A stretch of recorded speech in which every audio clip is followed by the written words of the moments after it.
As promised, we'll now hop back into the interviews. Our next stop is out in Belfry, where we have a coaching debut tonight. Belfry head coach Jimmy Bell makes his debut not only here on the coach's corner, but on the sidelines as well. His first task is going to be taking on the Warren Warriors, and once again, that game can be found on AM 630 and FM 92.9 pregame, starting at 6:45 later this evening. But for now, we currently have Tom Bushett standing by with Coach Bell, and we're going to talk some Belfry Gold Eagles football right after this, as this next interview is being brought to you by the Citizens Bank Company. Hi, it's Robin from the Citizens Bank Company. There are many ways to save money at the bank. If you are 55 years of age or older, take advantage of no minimum balance and no monthly maintenance fees on our Prestige 55 checking account. You will get your first 2 boxes of checks for free. Hi, it's Robin from here for what matters. For over 150 years, we have been providing first-class service on a first-name basis. Stop by and visit us at any of our 5 convenient locations, or for more information, visit us online at thecitizens.com. See you soon. Member FDIC, Equal Housing Lender. Welcome back to the Coach's Corner Show. Time to talk Golden Eagle football with first-year head coach Jimmy Bell. Hey, Coach, welcome to the show, and I'm sure you are happy to be the head coach for Belfry High School. Oh, man, listen. First of all, how's everyone doing? I'm excited to be here, first of all. But, I've had a pretty interesting journey, to say the least, from Youngstown, Ohio to East Coast and playing in the NFL by way of Ohio State University to taking on an endeavor that I never thought I would, and that's being the head coach. And nonetheless, in Belfry, Ohio. So yeah, it's going to be great. And I know the season starts tonight, but you guys have been practicing for several weeks and have had a couple of scrimmages already. In your mind, where is your team right now? Let's be honest. I'm going to be honest, and then I'm going to be realistic. The honesty is, I got a program that we have 1.5 guys that have played last year. Everyone else are 8th graders that are freshmen, right? Or sophomores that are the equivalent of freshmen. Sure. And that's the honesty of it. Even my 4 seniors, they've never played before. That's amazing. So it's more than just the X's and O's and this is the program we're going to present. No, it's a sit back and personally evaluate each person and putting them in the best position for their success. And I believe from where we started to where we are now, I have to give these kids credit. From the day that I've been here, and I've been here from day one, started a super quick off-season program, to the summer program, to the two-a-days, to the out of the two-a-days. They've been here, they've been committed, they've been learning. Now, the key is, do they believe in what they've committed to, do they believe in what they have been learning, and that they believe in the journey? And that's going to matriculate the more and more that they get an opportunity to play and get a feel and get a taste of what this thing is all about. Coach, you mentioned your 4 seniors. A couple of juniors, Jaden Dow and Loudon Wolf, are going to be big parts of your team. But those 4 seniors, I think, if I'm not mistaken, all listed as wide receivers, all 6'3" or 6'4". So your quarterback is going to have some large, talented targets down the field. Yeah, and we have to see, based on some things, we have some super large wide receivers and at the tight end. The other are wide receivers to get the ball to. The key is, do we really have a viable person to get the ball to? In both of our scrimmages, we've had literally a different quarterback. Okay. In each of, actually, let's be honest, we've had 3 different quarterbacks in 2 scrimmages. So, one of the key is that's why that quarterback is even so coveted at the NFL level. At every level, if you don't have someone to get the ball to the guys, then you're going to be in trouble. But we have some super hardworking wide receivers, and I'm excited for their opportunity, to try to put them in the best position that we can. Yeah. Last question, Coach. Are the kids having fun? I mean, that's the bottom line. They're just high school boys. They're young boys, and if they're not having fun, I'm not sure how much they're going to be into it. So I'm sure that's a big part of you. And thank you for acknowledging that. I know that they are. I think it's because of the presentation. I think, you know this through experience. Experience does, honest experience helps heighten truth and honesty of what you're going to go through. Sure. It takes down the anticipation. It takes down the anxiety. It takes down the disappointment and all of those things. So a lot of the experiences that I've been trying to give them are the true honesty of what football means and how it operates from the emotional side, the physical side, and the spiritual side. Yeah. So I think they're free. Good. I really do. I think they're probably as free as they've ever been. And you're right. They're having fun because of it. Good deal, Coach. Appreciate your time. Wish you the best of luck tonight. And we're looking forward to talking to you each and every week this season. Hey, let's do it. I'm excited. You got it. Jimmy Bell, the head coach for the Golden Eagles. Now let's go back to Derek in the studios. That was Jimmy Bell, the brand new head coach of the Belpre Golden Eagles, taking some time out to sit down with our very own Tom Hushin. Appreciate the time there, guys. And we're going to keep it rolling back here in the studio for the Coach's Corner. And up next is the Morgan Raiders. Chase Bowman entering his 4th year as the head coach of the Morgan Raiders. They're coming off a 2-8 season in 2020, and they're going to look to improve on that mark starting tonight. They open up on the road this season at Riverview. Andy Rex currently standing by with Chase Bowman. They're going to take a look into that game and see what it might have in store for the Raiders tonight. And this upcoming interview between Andy and Coach Bowman is brought to you by the Citizens National Bank of McConnellsville. Everyone has something that they do best. We all have special abilities. Banks are no exception. Ours is community reinvestment. When you invest with us, we keep your money in our community. We make loans to local families and businesses. These loans generate the dollars which empower our local community. Invest in our community by investing with us. Citizens National Bank, McConnellsville and Duncan Falls. Member FDIC.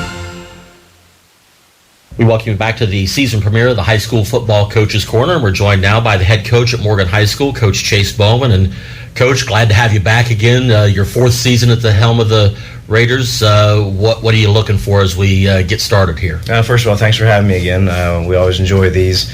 Where we're at right now is we feel really good about where our kids are and where we are as a team. Our kids have really attacked the off season with kind of a workman's-like mentality. They've come ready to work every single day, to get better every single day. And maybe one of the improvements that I'd like to see the most is they're starting to expect things to go well rather than just hoping things go well. And I think that part of that comes with the work. The harder you work at something, the more confidence you can have in yourself to know that you're good and you're ready to go. So I'm excited for the year. I'm excited to go up to Warsaw, Friday night and play week 1 up there. Is some of that maybe building a little bit? I know in the crazy year that was last year and everybody getting the playoffs, but you went over there and you competed with a pretty good Amanda Clear Creek team in a playoff game. Sure, I'm sure that probably helped a little bit because you're right. I mean, that was a really good team we played up there, and then, like you said, we competed with them. We were in the game. I think at that point that kind of showed our kids that we belong. We belong in the same field as those types of teams. I think I gave them just a little bit of a taste, and like I said, maybe kind of springboarded them into the off season to get to work for this year. Take us a little bit through the off-season workouts and into the 7-on-7s and the scrimmages and where we're at with that. Yeah, like I said, the summer's been really good. We've had really good attendance, and even more importantly, the kids who have been there have been working their butts off. That's always good to see. We had a couple 7-on-7s. Felt like we did. Those things. It just depends on what kind of team you have on how important they are. Maybe some teams, if you're a run-oriented team, maybe it's less important offensively, but more important defensively to be able to defend all that stuff. So we felt like our progress there was pretty good, and then had a scrimmage with Monroe Central and Waterford where we felt like we executed pretty well for the first scrimmage. Those things are you always have things to work on after the first scrimmage. That's just kind of how it goes. And then scrimmage Fort Fry the next Friday night, and that's obviously a really good Fort Fry team, really, really good Fort Fry team, and we felt like we, again, kind of held our own a little bit. They outplayed us, they out-executed us a little bit, but we didn't feel like we got run off the field or anything. We felt like we competed well, and again, it kind of, I think, gave us, and I told the kids, I'm not sure if we'll play any better teams than that this year.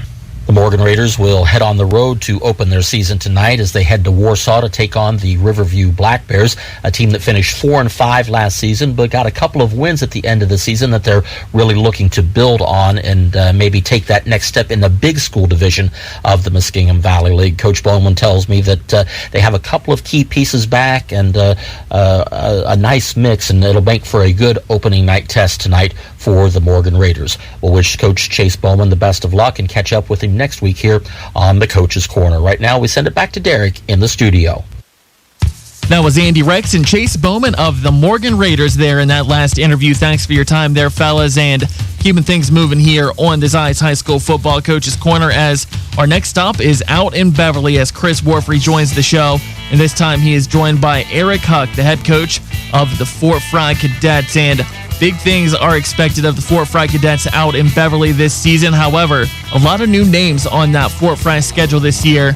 And it's going to be interesting to see how Fort Fry matches up against some teams they are not quite as familiar with that they have played in years past. So Chris Worf and Eric Huck are going to dive into that and much more about the Fort Fry Cadets here in this upcoming interview brought to you by Heiss Plumbing and Electric.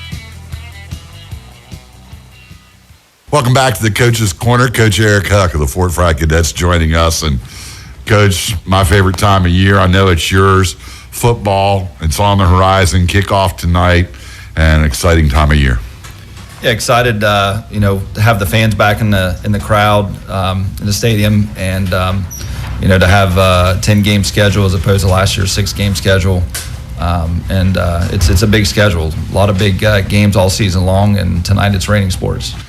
Tradition that has been carried on now really puts a bullseye on your guys' back for every game that you play.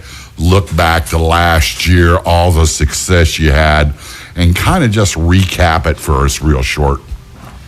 Yeah, it was one of the toughest seasons to deal with everything going on last year, but what a season. I thought our guys responded well every week to everything going on, and to be able to play all those games in our home field in the playoff was really special. It was a season I don't think any of us will ever forget, but we lost some good players and definitely need some guys to step up to replace them this year. Talking about that a little bit, is it more reload? Everybody's bought in on the system. I know they've been dealing with it since junior high, maybe even before. These kids really look up to the players that take the field every Friday night, and now it's become kind of inbred in them. It's their turn. You're right. It's time for some of these guys to step up. We have a big junior class with 15. That's big for us, and we need some of those guys to step up and replace those guys that had outstanding careers for us, and that we also have a nice sophomore class, and our seniors we got 7 seniors, but we need those guys to be leaders on the team this year. We talked about, you just brought up raining sports when we started the interview. That's the season opener tonight, but look at the schedule as a whole, because it has been a talk all about that you guys have really upgraded. And is it as much an upgrade or a necessity to go out and find people to play you? Yeah, we wanted to upgrade somewhat, but at the same time, it just came down that we got to schedule people, and a lot of area teams are not on the schedule anymore, and so we needed to expand a little bit and try and find some people to play. And the good thing is I think it'll make our kids even better to play, better talent and better competition. So our guys are up for the challenge, and every week it's going to be one heck of a game, that's for sure. People look at the Zanesville, Logans, Warrens, even though Warren's been on your schedule a bit, still a bigger school, and there's a little fear factor, at least people I talk to, when you go up against those guys in a 4 or 5 week period, those 3 big teams, you're going up against bigger kids, somewhat faster kids. Is it something you guys are prepared for? Well, it's something we definitely are thinking about, and depth is always something in the front of our minds as we practice. We got to have everybody ready, and you never know when you're going to need somebody to step in there and fill in a spot. But we know it's going to be a bit of a grind all season. There's going to be some bumps and bruises and things along the way with the physicality we're going to see with these big schools. So, but we're getting everybody ready, and if it's the next guy up, then that's what we'll do, and we'll be ready. Haven't talked to any about individual personnel, kind of stay away from that, but are the kids ready? Are there any surprises? I think you're going to see some of these juniors step up that that we haven't seen a whole lot of yet. I think Braxton Brown at wideout, I think you're going to see him step up and play really well. And he was injured for part of last year, so you didn't see him any. We'll see. We'll see how it all plays out. Like I said, we've got multiple guys at each position, and as the season goes on, we'll see who steps up and earns all those starting spots as we go. But there's definitely some new faces I think are going to have some big seasons. Last question. I don't know anything about them. I doubt if you know much more. Tonight's opponent, Reigning Sports, they're coming into town, and it's your first opponent. Yeah, that's, something we really like to do is watch a lot of film and really study and prepare for our opponents. And, Reigning Sports, it's a different type of team, and we don't have that. We don't have film to watch of them. We just have to be prepared for whatever we see and really do what we do well and adjust as the game goes on. Did Coach Ross break out some WWE flashback films or some maybe Clint Eastwood specials? Well, he's drawn up some real crazy formations for us.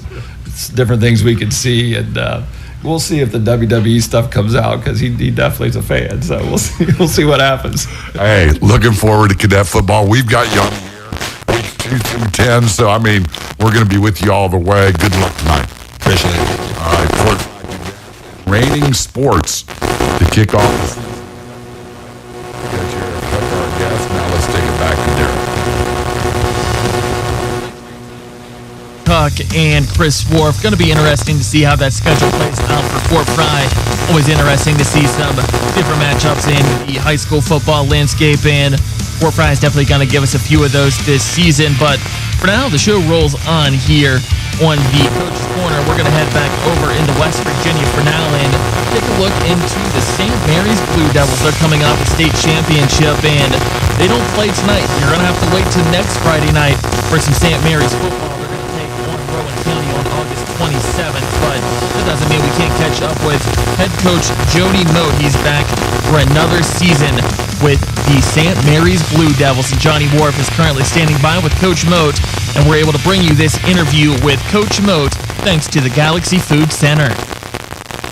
If you have ever wondered what makes a local business thrive, step into Galaxy Food Centers in St. Mary's and Middleburg, a family-owned grocery store built on 3 generations of community pride. A grocery store that still caters to the service ethics of yesteryear, yet offers state-of-the-art conveniences of today.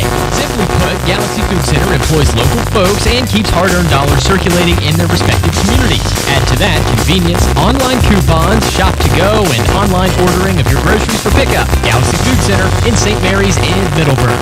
Johnny Worf in the Coach's Corner, brought to you by Galaxy Food Center, and Coach Jody Moat of the St. Mary's Blue Devils jumps in. And Coach, what a season last year. How do you come out of that? And the expectations just keep getting bigger for you, don't they?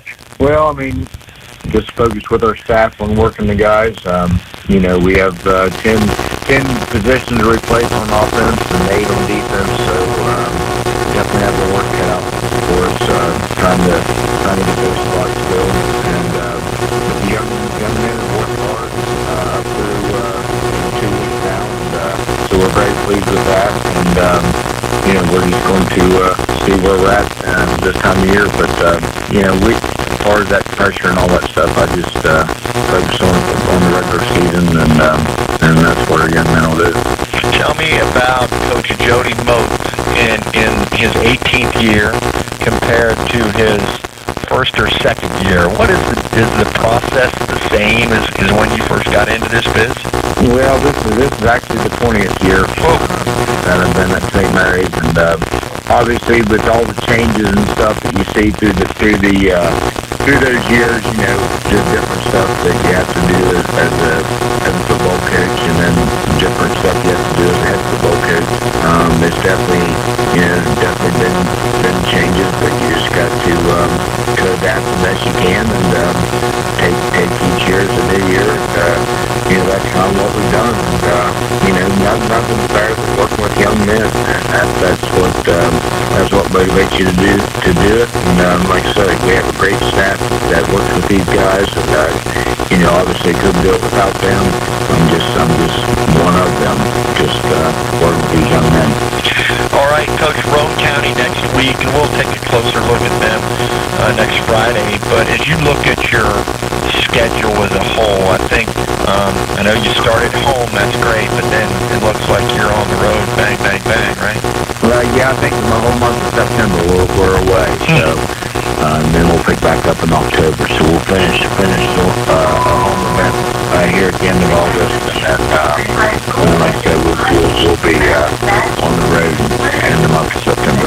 Final thought, Coach, as we get into being a week out of this, is right now, and I know this will change week to week, but what do you like best about this 2021 group as you look at it, whether it's offense, defense, special teams, or personnel?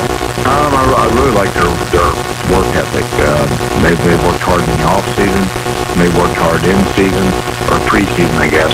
And then, like I said, you get in that in season, and when things don't go well, that'll truly define your character, and hopefully these guys will step up, continue to work, and continue to improve.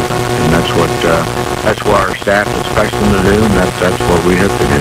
All right, one of my favorite interviews every week. I appreciate you allowing us to jump into your world there and find out about the Blue Devils opening up next week, Coach. Stay healthy and keep the guys healthy and get stronger every day. So I appreciate your time. Appreciate the coverage, Johnny, and thanks again to Galaxy for sponsoring this. Thank you very much there, Johnny. And only a couple more spots to stop at here on the Coach's Corner in Week 1. And one of those spots is up in Caldwell, where Chance Rucker is your brand new head coach of the Caldwell Redskins. And we don't have to go too far back in the time machine to see Chance Rucker out there on the field on Friday nights. He was a member of that 2015 Caldwell Redskin team that advanced all the way to the regional final. And look at him now. He's on the sideline for his coaching debut here on Friday night as the Caldwell Redskins will take on Buckeye Trail.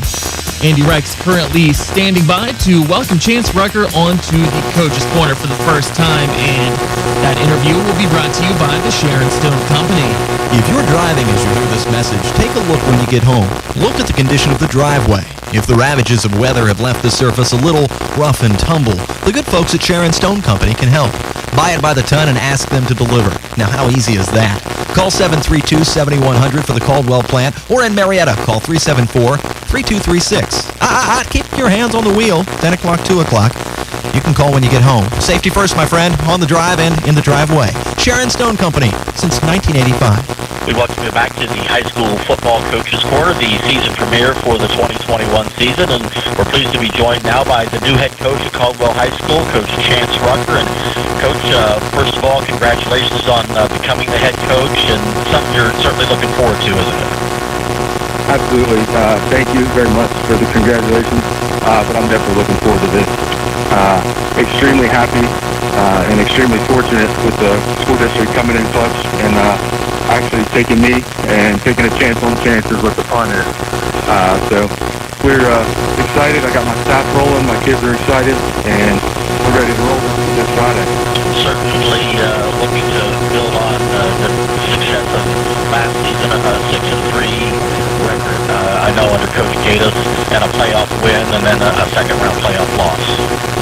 Yeah, we still have the high expectations for these kids, and these guys have been setting goals since February whenever we were in the weight room. Their key is to make the playoffs and make a deep push this year. As you look at who you have back and who you lost from last year to this year, what do you see as some things that the kids need to gel with? Obviously, whenever you lose 13 seniors on a team, it's hard to make up. But the group that we have coming up, the 8th graders coming in as freshmen and freshmen last year, these guys have really stepped up. We're a young team, but we're ready to roll. These guys have bought in and buying in at an early age. So that's all you can ask for. As you look at your team, I know obviously as you get rolling early in the season, you worry more about yourself than your opponents. So what do you see as we have gone through the off-season and into the early season practices and scrimmages? Early off-season, we haven't started camp, obviously, with Ohio opening up their contact days unlimited through June and July. We started at the end of June, perfecting our craft through mini camp and so on and so forth. And then our scrimmages, like I said, we're young. We got a lot to learn on. We got good size. We're fast. We got some athletes and playmakers that can be electric on Friday nights. As you look at the guys that you have, who are some of the names that you see will stand out? Cale Bender right now. He's our quarterback. He's a sophomore quarterback. He's taken the time and stepped up. He's actually replacing Braxton Dudley right now because Braxton's hurt. He's had some injuries and stuff. So Cale's actually stepping up and taking that role. Then we've got senior captain Waylon Clark. He anchors the offensive line at left tackle. He's got like 27 games under his belt. So he's pretty familiar with our offense and what we're trying to accomplish. And then for a workhorse of a running back, we got Marshall Sayre. He got the quick time last year with Caden Moore, and that's his show now. So he's going to get the majority of the carries this year. We're going to rely a lot on our run game with him. What about as we look at the defensive side of the ball? I know sometimes the names, a lot of times are the same when you have the small school divisions, but... Yeah, pretty much the same thing. Flip side of the ball, Marshall's going to be anchoring our defense at middle linebacker. Waylon's going to be our inside guy, defensive tackle. Gale's going to be our safety. And then we have a freshman coming in, Alex Hurlin. We've got big plans and big expectations for him. He's an athlete, playmaker. Ethan Croft is another freshman that's stepping up and actually learning this stuff. Took the time in the off season. So we're really excited. And this group is, you can't ask for a better group. Coach, appreciate your time. Wish you the best of luck as you open up the season at home against Buckeye Trail. Yep, thank you. I do appreciate it. And good skin. All right, it's Coach Chance Rucker of the Caldwell Redskins, and we'll send it now back to Derek in the studios. And that'll put a wrap on week 1 of the Sides High School Football Coaches Corner. I've been your host, Derek Jones. I'm looking forward to week 2 already, but before that, we got a night full of high school football coming your way across the radio dial. It starts at 6:45 on WMOA. Aaron Cassidy and Billy Parks will be on the call when the Marietta Tigers welcome the New Philadelphia Quakers into town. Over on ESPN Radio, AM 630 and FM 92.9, your new home for Warren Warriors football. And tonight, the Warriors take on the Belfry Golden Eagles. Andy Rex and Jacob Krantz will be in the booth for that one. And a little bit later on FM 100.9, Jaws Country, the Waterford Wildcats taking on the Crooksville Ceramics in that one. And that will be Chris Worf and Ty Moore on the call for that one. And once again, that's a 7:45 pregame time on Jaws Country FM 100.9. So now that we got you ready for week 1 of the high school football season, a big thank you goes out to all the coaches for joining us here on the Coaches Corner, and also a big thank you to everyone else back here in the studio for all their help in making this show possible in week 1. So for now, I'll say so long and plan on catching you for week 2 of the Sides High School Football Coaches Corner, same time at the same place as next week on WMOA, Jaws Country, and ESPN.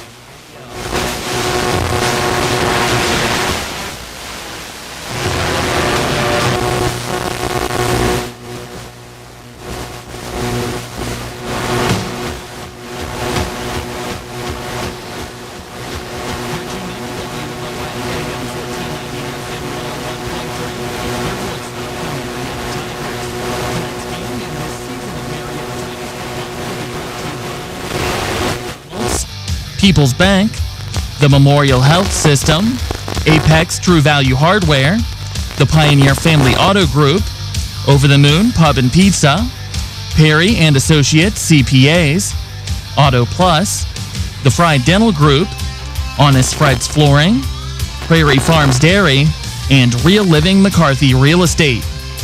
It's almost time for kickoff tonight, so let's head up to the booth where Aaron Cassidy and Billy Parks have the call.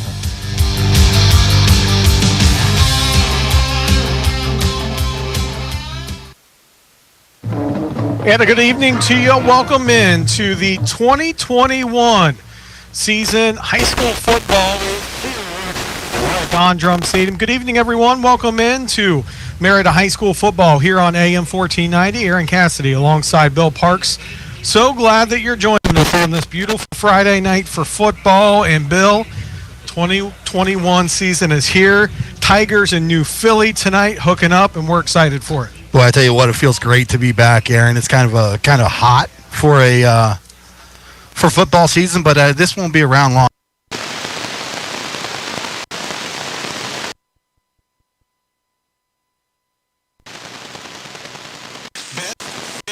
weeks in the year to me is around the corner. Tonight is the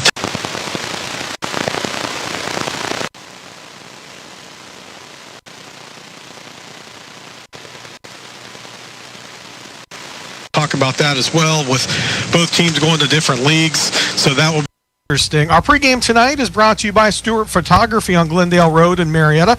Mark and Karen say go Tigers. Stewart Photography has been capturing the traditions and the students of Marietta High School for a long time. This is a chance to say thank you to the many students and parents for trusting Stewart Photography and to root on the Tigers. Call Stewart Photography today at 374-4564. Our thanks to Mark and Karen for their sponsorship here on the radio. We are about 6 minutes from kickoff here. We're going to take a timeout. We will hear from the head coach of New Philadelphia, and then we'll hear from Jason Shobe, the head man at Marietta.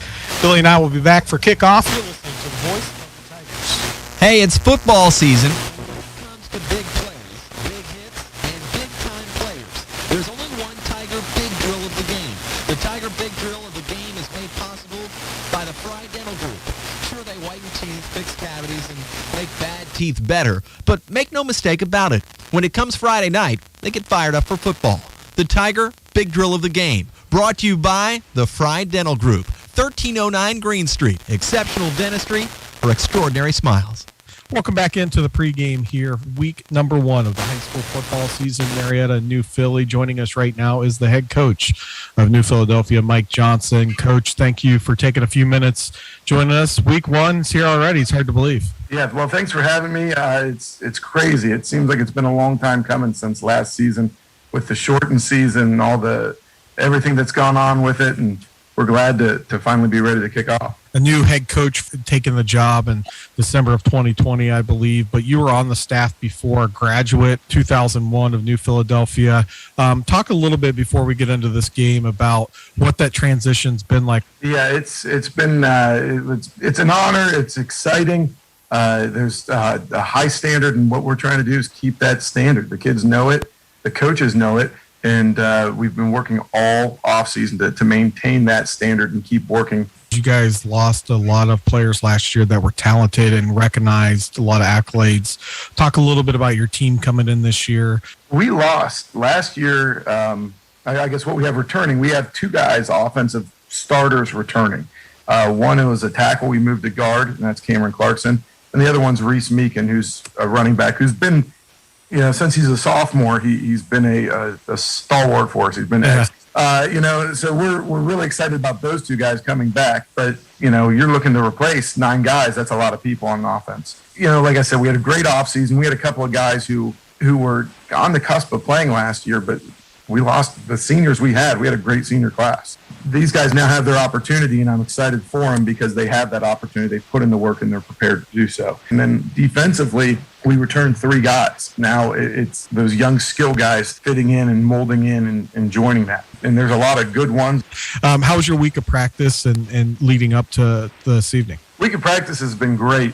It seems like we're getting a little more comfortable with doing what we need to do. Final question for you. I was going to ask you if you had 2 keys to the game tonight that you think you have to be successful.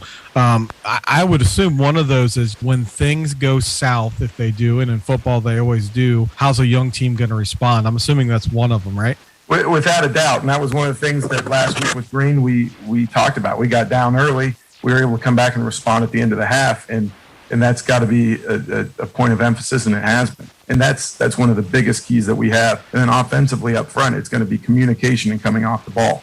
Coach, we appreciate your time and look forward to the game tonight. Thanks. I look forward to it too. Thank you. The head coach of New Philadelphia, Mike Johnson. When we come back, we'll hear from the head coach of the Marietta Tigers, Jason Shobe. Kickoff and much more still coming up. You're listening to The Voice of... This is AM 1490 and FM 101.3. WMOA Marietta. Welcome back into the pregame here on WMOA AM 1490 FM 101.3. Aaron Cassidy with the head coach of the Marietta Tigers, Jason Shobe. Coach, week number 1 of the high school football season. Before we jump into New Philly and what you face tonight, kickoff just right around the corner. Talk a little bit about your team this year coming in. Very young, but a team I know you're excited about. Yeah, very much so. We're a very different dynamic than we have been recently, but we're a very yes or no sir type of group of kids we have right now. In the scrimmage, we started 9 sophomores and a freshman, so we are young. But they were after it all off season, so they've really progressed. They look good. A lot of the kids have added 15, 20, 25 pounds of muscle from last year to this year, and they're a talented group. So they're going to work hard, and excited to see how that plays on the field. Everyone wants to talk offensively, of course. I know defensively is a big focus for you guys as well, but new quarterback this year, same running back in Bartlett, who's going to have a pretty good year, looks like. But talk a little bit about a new quarterback change, this time with a sophomore quarterback and someone that is familiar with the last name. Yeah, so Tyler Gerber is going to take over from Reese Gerber, and they are not related, which is rare in the city of Marietta. But yeah, so Tyler's going to take over. He's a sophomore. He's a different quarterback than we've had recently. He's more of an option type of kid. He does a good job with his legs. He does enough out passing to keep the defense honest, but he's more of elusive with his legs in the run game. Coach, we talked about kickoff just right around the corner. Your thoughts on a new Philly team, a team that they've gone through a head coaching change, and they're fairly young. They've lost a lot of kids. What do you expect to see from them tonight? Yeah, Coach Dennison seems like he was there forever. I think he was the all-time winningest coach. And so they do have a new coach, and they have a lot of new kids, but New Philly is one of those teams that always seems to reload. So you watch them on film, and they're still a really good ball club. They're very good up front. They have a running back that rushed for around 900 yards. They're breaking in a new quarterback, and they're still fundamentally sound. But the way our kids are ready to roll, and they're excited. And in some of the years past, they've almost been intimidated to play New Philadelphia, and our kids are excited about the challenge and see how it plays on the field. Final question for you, Coach. If you had a couple keys to this game, what would they be? One offensively and one defensively that you guys are going to have to do to be successful tonight? I think the goals are going to carry over from week to week, and it starts with week 1. And I think it's control the line of scrimmage on both sides of the ball. We need to make sure our defensive and offensive line control the line of scrimmage and then win the turnover battle. I think if we can do those two things, we can have a really successful year, and it starts tonight against New Philadelphia. Coach, good luck, and we'll talk to you tomorrow as well on the wrap-up show. All right, thanks, Aaron. That's head coach Jason Shobe with the Marietta Tigers. When we come back, kickoff from Don Drum Stadium, week number 1 of the high school football season. You're listening to the voice of the Tigers. Welcome back to Don Drum Stadium. They got things started a little bit early here as the Quakers take the kickoff out to the 25-yard line, start first down and 10. And the first run from scrimmage in the 2021 season is a gain of 9 yards for the Quakers for New Philadelphia. So they'll have a second down and 1. Again, welcome in, everyone. Aaron Katze alongside Bill Parks. Marietta Tiger football here on WMOA. Meekin, the ball carrier there. New Philly will be more of a shotgun formation team as they split 3 receivers to the left, a single receiver down here on top. Meekin gets the carry again, puts his head down up near the 40-yard line to the 41, picks up a first down for the Quakers. So just as quick as they got this game started, the Quakers just as quick pick up a first down, Bill. Yeah, already moving the chains, approaching midfield now, already out to the 41-yard line, Aaron. A good job so far here by the Quakers, just getting in some sort of a rhythm offensively. Yeah, they're coming out here in that read option offense, just kind of getting a feel for this Tiger defense. Our apologies. They did get the game started about 30 seconds earlier than normal. Out of the shotgun. Going to look to throw. Tetzloff's going to throw it down the left sideline. Ball caught at the 30-yard line. Going up and making the catch over to the fender on that far side is number 19 for the New Philadelphia Quakers, and that is Martin, as Bill, the senior, not many of the seniors, but one of the seniors on this team, goes up and over the Tiger defender, who didn't have bad coverage, just a better catch. Yeah, Bryce Dotson, he was the one over there for the Tigers in coverage, Aaron. He went up, tried to make a play on the football, but just a perfect pass right over the head. Here they go with a single back in the backfield. Martin going to get the carry left side. Breaks up, Meacham going to break it up near and down to the 21-yard line. Where they're going to mark him. A gain 8 on the play. It's going to bring up second down and 2. New Philly got to get to the 19-yard line of Marietta to pick up the first down. Again, the running back for New Philly in Meekin, a 900-yard rusher last year. And he's picked up a couple yards early on here and a couple first downs for this New Philly team. So here we go, second down and 2. 3 receivers over to this near side.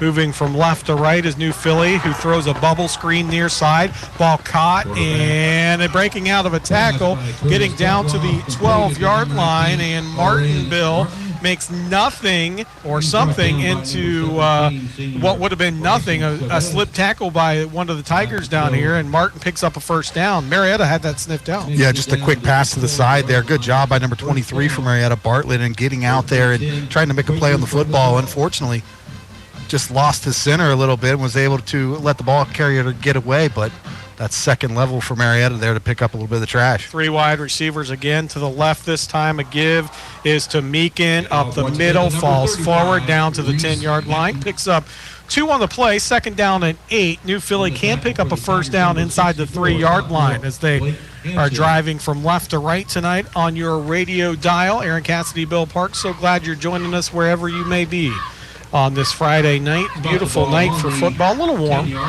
8:56 to go, first quarter. New Philadelphia in their all whites, black helmets trimmed in red numerals. Tigers in their all black uniforms, white numerals in orange trim.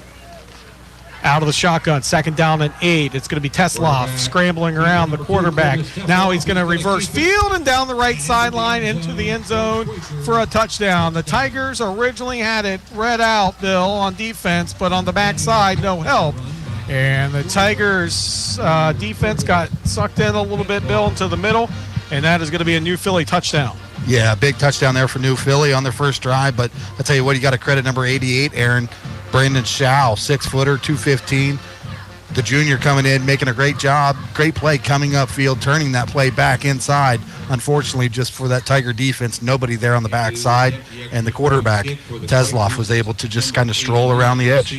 Matthew Beach, the holder, Elliott Warner, the kicker for New Philly, who's up 6-0. And the snap back, the hold down, the kick is going to follow suit, up and good. 8:36 to go. First to score with the first touch of the footballs. New Philly, it's the Quakers 7, Tigers nothing. You're listening to the voice of the Tigers. Dancing with the Ducks Season 5 is on the schedule for People's Bank Theater October 23rd. A new cast of doctors including Derek Howe, Vicky Wood, Heather McCarter, Katrina Barnes, Jonna Whitehall, Marilyn Pasquarelli, Jessica Kidd, and Emmett Lawton. These docs and their accomplished dance partners are brewing up a Halloween-themed spectacular. October 23rd is the date for this most anticipated event. It's sure to be a sellout, so get your tickets now at the People's Bank Theater website. You expect to be there for them all the way. So you expect to see world-class doctors close to home. Memorial Health System's new cancer center is now open in Belpre with comprehensive care. Plus, the area's only CyberKnife for non-invasive treatments. So you can expect a lot more joy together. Memorial Health System. Expect more. Back here at Don Drum Stadium, Aaron Cassidy, Bill Parks on week number 1 of the high school football season. The Quakers, New Philly, 7-0 on top of Marietta, a 75-yard drive on their first possession for the Quakers, who won the toss and elected to receive. They're going to kick it deep, and the Tigers are going to smartly let this one bounce into the end zone. And Marietta will start 1st and 10 from their own 20-yard line, moving from right to left. And the new quarterback, same last name that we're used to hearing, Bill, from the quarterback spot from the Tigers, Gerber. But this year, it is a different Gerber. It is Tyler Gerber. Believe it or not, no relation to his counterpart last year. Yeah, Tyler Gerber, a young man. He's a sophomore, 10th grader, Aaron. Coming out here, 6'1", 185 pounds. Has a few varsity reps, and I think I remember hearing a little bit about him last season. Do you remember last year when Gerber got hurt? He came in the playoff game. Yeah, in the play up in Wilmington. Yeah, that's right. Bartlett right behind Gerber as the Tigers start off 1st and 10 out of the pistol formation. A read option look. It's going to be Bartlett staying on his feet up across the 20-yard line and to the 21-yard line. And New Philly says, hey, we stripped the football. The officials say, nah, not before he was down. And it's going to bring up 2nd down and 9 for Marietta, who, again, will be led by Tyler Gerber, a 6'1", 185-pound sophomore quarterback in the backfield. It is Zach Bartlett, 5'11", 200 pounds. And then there's a big offensive line in front of these guys, and we'll get to them in a second. 8:03 to go first quarter. Marietta on 2nd down and 9 from their own 21. Gerber's going to fire it across the middle, and it's caught.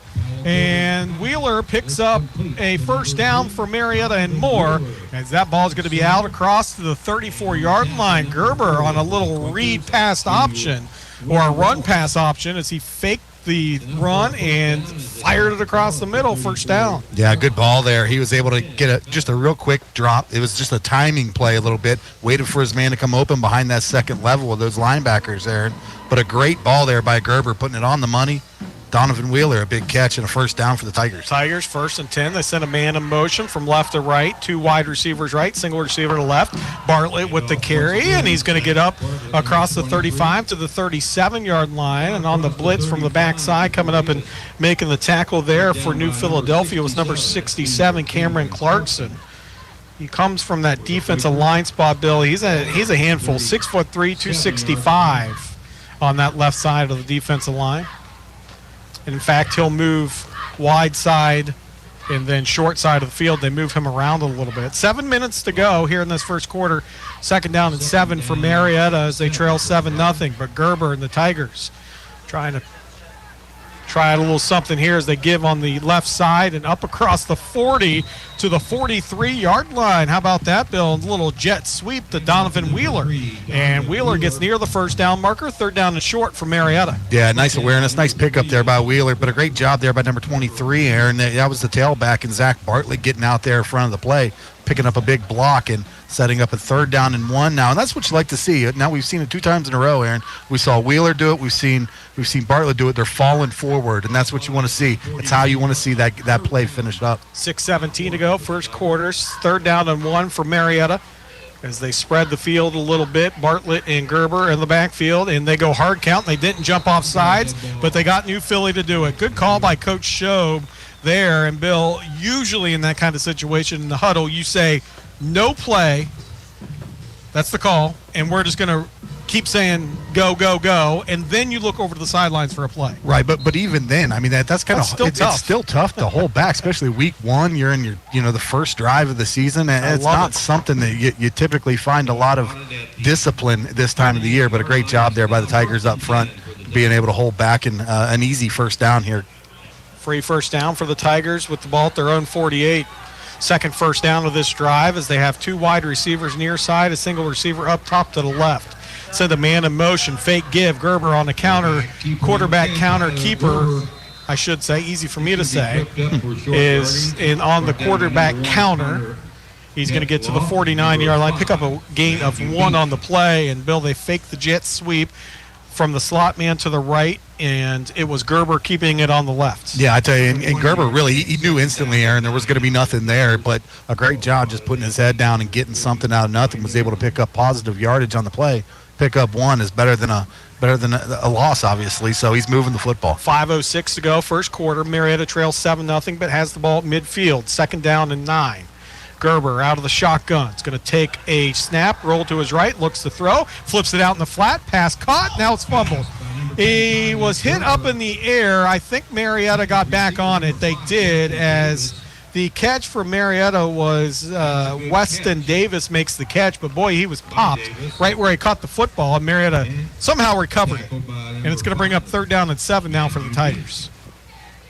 Yeah, it looked like Davis actually, Aaron, popped the ball up. He caught the ball, it was lost, popped in the air. Donovan Wheeler was coming back to help him, was actually found the ball in the air, so he might get credit for a fumble recovery there after the reception.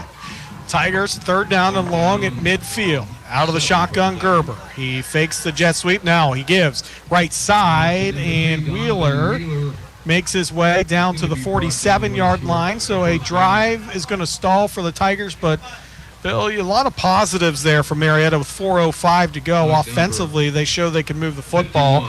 A play here or there, the fumble doesn't happen maybe, and so you have some confidence, I guess is what I'm trying to say, coming back to the sidelines, even though you're punting here. Yeah, you have something to take away from that drive, Aaron. They moved the football to cross midfield, and now they have an opportunity to kind of flip this field a little bit if they're able to get this ball away and pin them down. Chavez set the punt, and they bring the rush. He gets the spiral punt off, and the ball's going to be fielded at the 11-yard line, making a man miss up to the 15, now to the 20, 25, 30, down the left sideline and out across to the 39-yard line. That was Willie Wallace on the return.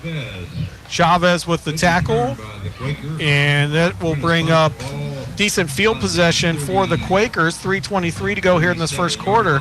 Also, fans, new this year, you can follow the Tigers obviously here on AM 1490 on the radio, but also the WMOA Facebook and also the WMOA YouTube page. We have the live video stream going on. I see Billy peeking over there. Yeah, a it's little kind of bit. cool. Checking it out, see how things are going up top there. Looking over the for the replays. That's helpful for you. Yeah.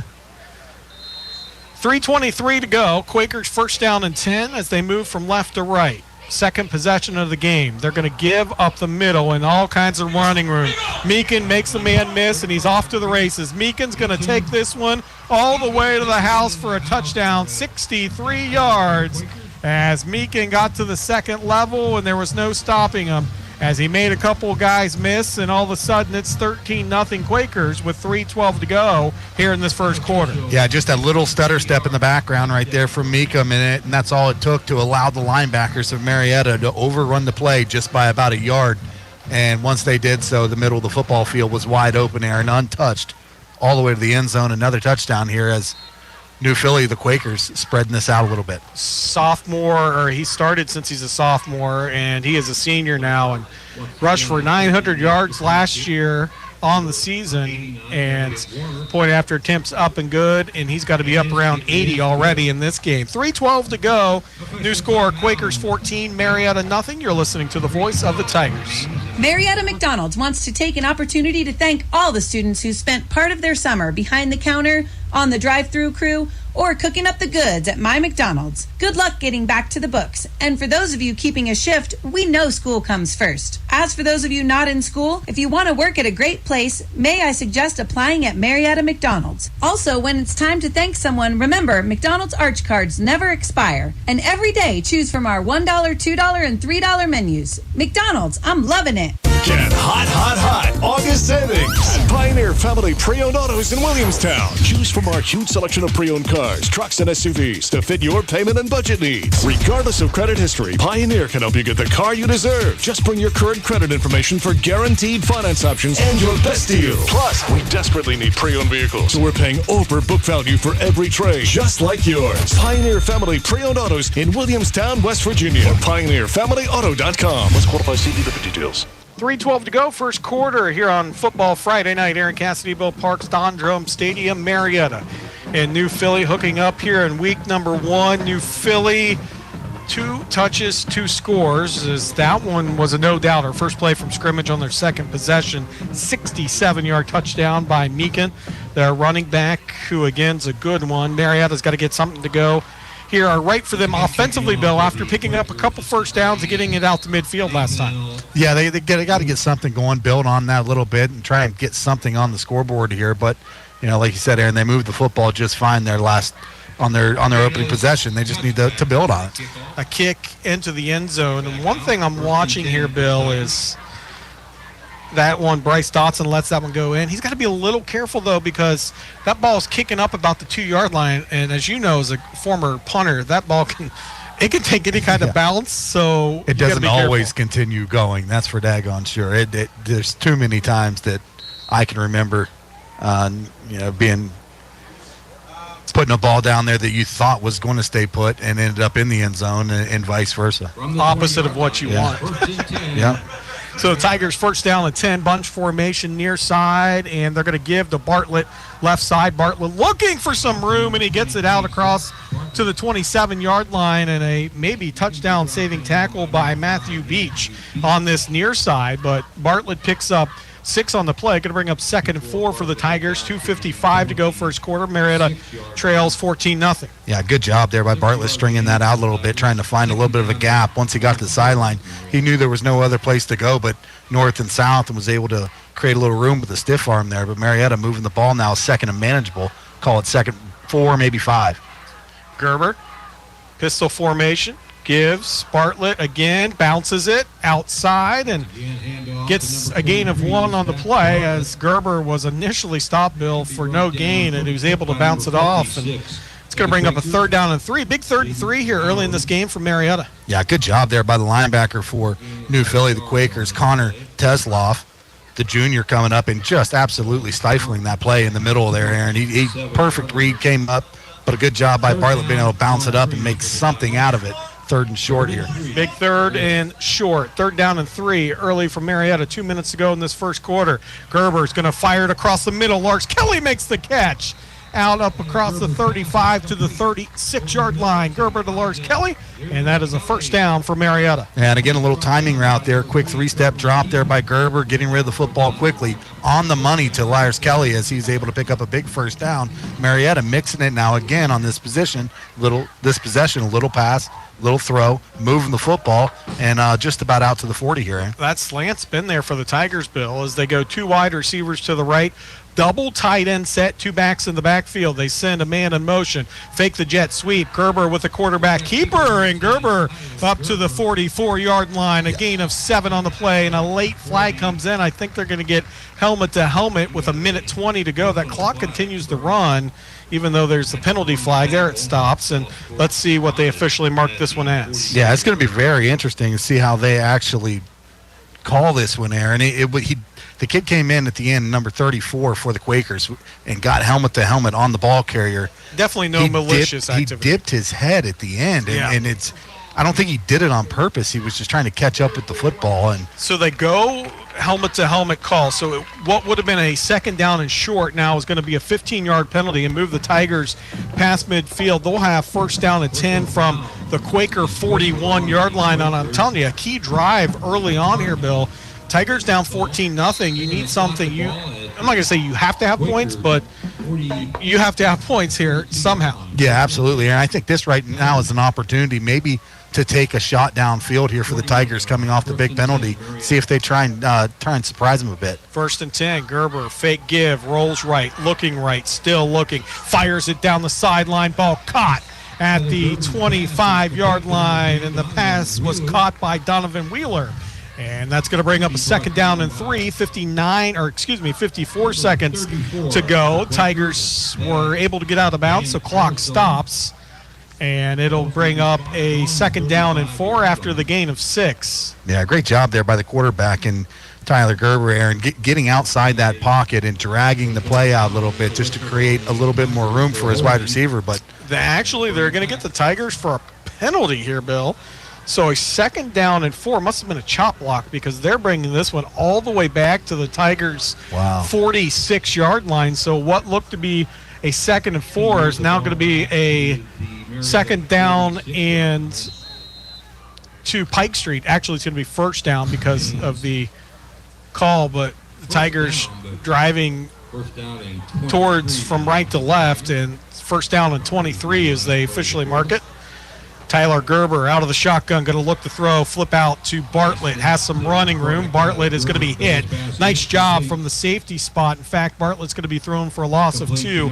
Coming up, Billy, was Curtis Tesloff, and he did a great job from the safety spot, reading that the whole way, and that's going to be 2nd down and 25 now for Marietta. Yeah, good read there by Tesloff coming up and making a big stop there. And also in was number 4, Willie Wallace, coming up and making a stop from his defensive back position. But Marietta now really kind of, they're in a tough spot because they got in that situation there where they were moving the football. Now they get set way back to a 2nd 25.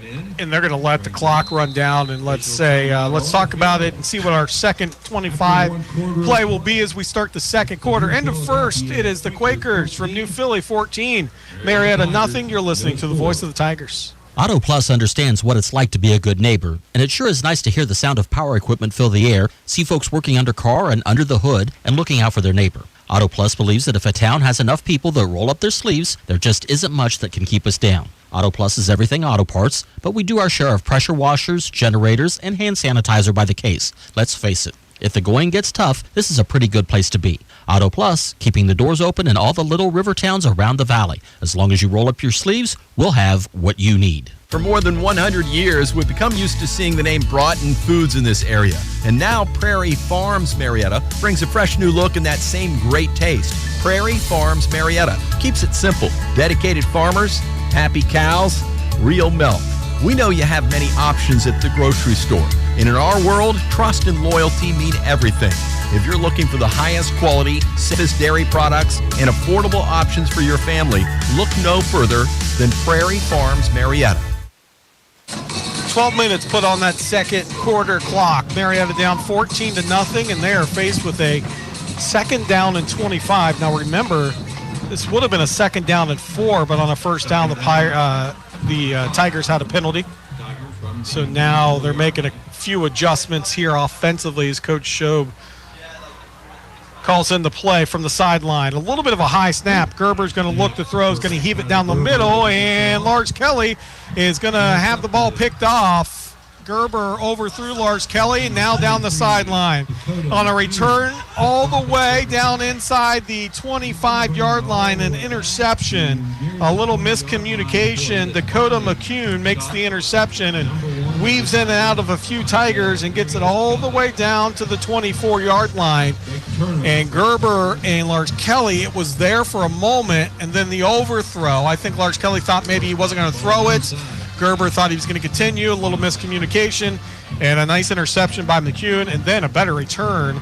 That's going to set New Philly up nicely with 11:42 to go here with the ball at the Tiger 23-yard line. Yeah, pretty good coverage there by the Quakers. They had two guys over the top, and it was had position on Lars Kelly. I really, like you said, I don't think he expected the football to be coming his way because of pretty tight coverage up there. But Gerber trying to do something, trying to make something happen. You can't blame the kid. Tries to squeeze one in, but unfortunately a big turnover here for the Tigers. Tesloff going to look to throw for New Philly. Jump ball towards the left side. Pass incomplete, and they're going to get the Tigers on pass interference. Although the Tigers are clapping like it's offensive pass interference. Let's see.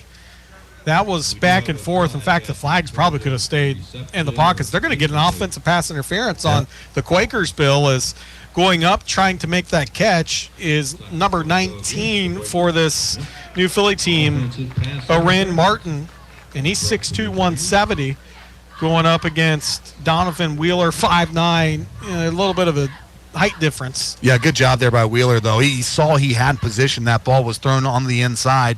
I think the wide receiver was hoping that ball was going to be thrown to the outside a little bit toward the pylon, but it was come back inside, and Wheeler, good job getting position, getting his back to the man, and was going up to make a play on the football, and the wide receiver really had no other choice but to make a play that way. Tetzloff, how about the arm on him? He's a sophomore or junior quarterback, never played quarterback before. Him and his brother, very good basketball players. 11:38 to go, first down and 10 for New Philly. They give, and the Tigers right there, and a penalty flag flies as Meekin was the ball carrier. Bartlett was in on the tackle, and the penalty flag flies right around the pile, which is usually a hold call, and I think that's exactly what's going to happen. So back-to-back penalties, one of the 15-yard variety, now one of a 10-yard variety, is you would assume Marietta's going to decline. It's the tough one, Bill. Do you accept this? Do you decline it? I tell you right now, I think you accept this penalty right now. Move them back just to try and deflate this offense a little bit. An offense that has all kinds of confidence right now, Aaron, moving the football well. They've got a 14-point lead. You know, make them look at that scoreboard and see first down and 35 and think about that and see if you can't take a little bit of air out of it. The most I've ever seen in a game, believe it or not, this is a true story, first down and 55. I did see that one time. Wow. First down and 35 now. They would have to get all the way down inside the 15 as New Philly drops straight back. Looking to throw. Tigers put pressure now on Tesloff. He's going to keep it on the left side. Cuts it upfield. Hit down near the 40-yard line. At the 41 is where he's going to end up, so it's going to bring up second down and long. Tigers, Bill, did a nice job dropping into a zone defense nothing to go, so Tesloff just had to keep the football. Yeah, good coverage downfield there by the Tigers. No passing lanes. Tesloff was trying to extend it, just waiting to get some help from his guys, maybe get somebody to work back to the football. But good job on that backside, too, by the guys up front from Marietta, getting a little pressure on the backside to force him out. He had to make something happen. He just kept it. Now 2nd down and long, still 2nd and 28. 10:55 to go, second quarter, 14-0 Quakers on top of the Tigers. But a 2nd down and 28 for New Philly. And Tesloff's going to fire this one down the middle of the field, and it's almost picked off. Very last second, it was almost picked off by the Tigers' Bryson Chavez. But Bill, the wide receiver, turned into a defender and did a nice job of knocking Chavez away from that ball at the last minute. Yeah, good job by Chavez. They're looking like a center fielder out there in the safety position, just kind of tracking the football. He knew where the wide receiver was, but great job tracking that football and getting to it to make a play on it. 3rd down and 28. You have the ball on your side of the field as New Philly's in Marietta territory. You got to watch for a draw here, some kind of screen. Yep. With 10:40 to go, second quarter, 14-0 New Philly on top of Marietta. New Philly driving right into the sun from right to left. As Tesloff going to look to throw. Now he's going to have to come up in the pocket, fires it across the middle, ball caught. Down at the 20, to the 15, to the 10, and into the end zone, touchdown. Oh, wow. On a 3rd down and 28, they find Orion Martin across the middle. Tigers overran it a little bit in the secondary, and he finds his way into the end zone, weaving in and out of traffic. Touchdown, New Philly. Yeah, pretty well-designed play right there, Aaron. They kind of trailed him off the backside and out of no man's land and allowed the wide receivers to run everybody downfield, slipped him in underneath, and a great job being able to get rid of the football, but not without all the time in the world to get rid of it. A good job up front there by the Quakers protecting their quarterback. Point after attempt here by Warner is up, and it is good. So 10:29 to go here in the second quarter. New score, New Philly 21, Marietta nothing. You're listening to the voice of the Tigers. People's Bank offers the most locations in Washington and Wood counties, which gives our bank customers access to walk in a door, meet with a local banker, and feel comfortable about every transaction. This is Danielle Bruni, manager of the Putnam Street location. People's Bank employs the most people of any bank in our area, so you're most likely to see us at the grocery store, ball game, or school function. At our bank, there's a reason why the word people comes first. People's Bank, working together, building success. Member FDIC. Shall we take an inventory of what's happening or just move on? This is Mike from Honest Fred's Flooring, and we decided early on that the more you look backwards, the harder it is to move forward. So, as for Advice 101, Honest Fred style, put one foot in front of the other, and if it's not on Honest Fred's Flooring, why bother? Stop in, see us, or check us out on the web. Take a small drive to big savings. HonestFreds.com. 10:29 to go, second quarter on a Friday night football is the Marietta Tigers looking to get back into this game as they trail 21-0. Aaron Cassidy, Bill Parks, so glad you're joining us wherever you may be. And right now that could be on AM or FM in Marietta. It could be on the WMOA app. It could be on the WMOA YouTube or the Facebook, as we are all over the place this year. And the Tigers are going to return it from the 5. Dotson across the 15 to the 20 and out to the 21-yard line. And I think they're going to get another helmet-to-helmet here, Bill. Yeah. On that far side as Dotson works his way up to the 21-yard line. Let's see what the official call is as the officials meet. That flag came in right on contact, so you got to think this is going to aid to the Tigers a little bit here. Dead ball, personal foul. Another personal foul against the. They didn't motion helmet to helmet, but that's all I saw at the end. It could have just been an arm to the head. It could have been anything. So regardless, Tigers are going to have really good field position here, Bill, with 10:22 to go. They'll have first down and 10 from the 36-yard line, their own 36, but good field position. Yeah, good job there. Just by the Tigers at keeping their cool after a personal foul like that. A lot of times right now you're down 3 touchdowns.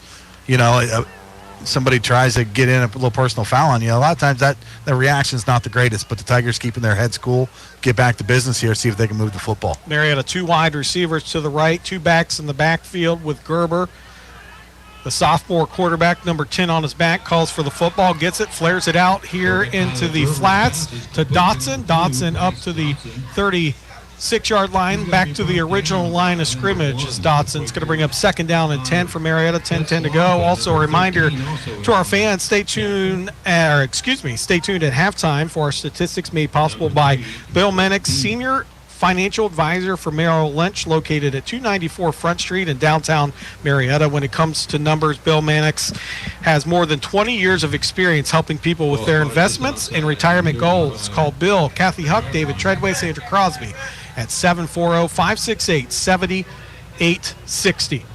And a give to Bartlett on the left side. Bartlett up near for a gain of 2 on the play. And to finish my thought, again, call Bill, Kathy Huck, David Treadway, Sandra Crosby at 740-568-7860 to arrange an appointment. Merrill Lynch, member FINRA, SIPC, say go Tigers. Our thanks to Merrill Lynch, located in Marietta, and Bill Mannix and his staff. 38-yard line. Boy, New Philly really pulling some people down inside the box here. Tigers going to look to throw. Gerber now just going to have to keep it on the left side. Cuts it up and to the 40-yard line. So nice adjustments being made by the defensive staff, Bill, by New Philly. The Tigers are going to be forced to punt here with 8:53 to go. Second quarter, down 21-0. Yeah, Tigers going to try and just get this one as deep as they possibly can here, Aaron. Again, try and flip the field a little bit and see if they can win Number 17. Win the field position battle off of this rather lackluster offensively. They just couldn't get anything possession. Going there. I mean, they just could not get any kind of rhythm going. Chavez set to punt this one away. Takes the snap, and it's going to be an end-over-end kick angled away from the return man, who's going to end up scooping it anyhow, up across the 30 to the 35, 40, 45, out near midfield, and there's going to be all kinds of penalty flags, and those who are watching on the video stream will see why. One of the Tigers was hit from behind on this near side, and it is going to be a block in the back call, so New Philly, what would have been excellent field position, is going to be back more around the 25-yard line to start this possession, and there's 8:13 to go in the second quarter. 21-0, Marietta trails. Yeah, Marietta trailing here, Aaron. We're starting to get the sun to go down, and we're going to get the sun out of this game. It's got to be hot down there. Thankfully, it's nice and cool up here in this press box for us today. Yeah, this is one of the times I'm not unhappy about being inside. So they'll mark this penalty off. It's going to be actually right where I thought, at the 25-yard line. 8:13 to go. Tigers need something big to happen here. 21-0. Marietta trails, and they've moved the football a little bit. Tigers have played good defense. They had New Philly in a 3rd down and 28, then ended up in a touchdown. So it's just those opportunities for the Tigers to finish, Bill, either their drive or their defensive stands. So a big stop would be needed here as Marietta would have to get off the field. 3 straight possessions for New Philly has resulted in 3 touchdowns. Yeah, a lot of confidence right now for that New Philly offense as they seem to be moving the ball pretty well both in the air and on the ground, Aaron. A give to, Teslov's going to keep, it's going to be a quarterback handoff on the left side, and it's going to be Meekin, as he was patient, picking his way up across the 35 to the 39-yard line. Nice job on a gain of 13 by the senior running back for New Philly, who's got to be up over 100 yards now. He had a 67-yard touchdown run, I think, earlier. 7:58 to go here in the second quarter, first half. Marietta trails 21-0. Well, they did a good job there just hiding the football, and Meekin put that ball on his shoulder or on his hip and just kind of hit it a little bit because Teslov, a great job of carrying out that fake on that backside. Fooled me. 2 wide receivers to the right.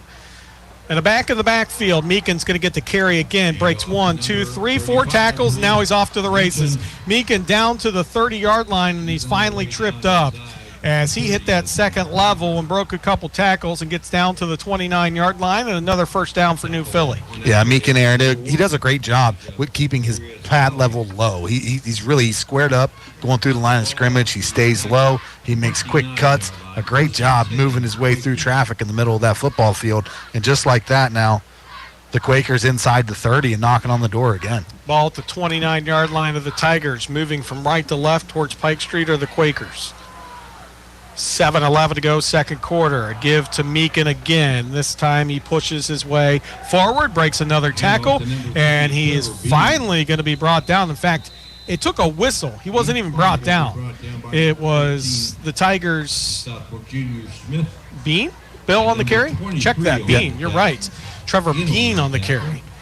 And it looked like Meekin. Yeah, it looked like Meekin's getting a little rest here. They've kind of workhorsed him a little bit in these last couple of possessions. So he's getting a little break, but the young man, number 3, Trevor Beacon, comes in, a junior, 5'10", 165 for the Quakers. Gets a carry, picks up 2 on the play. Going to bring up 2nd down and 8. Ball at the 27 of the Tigers.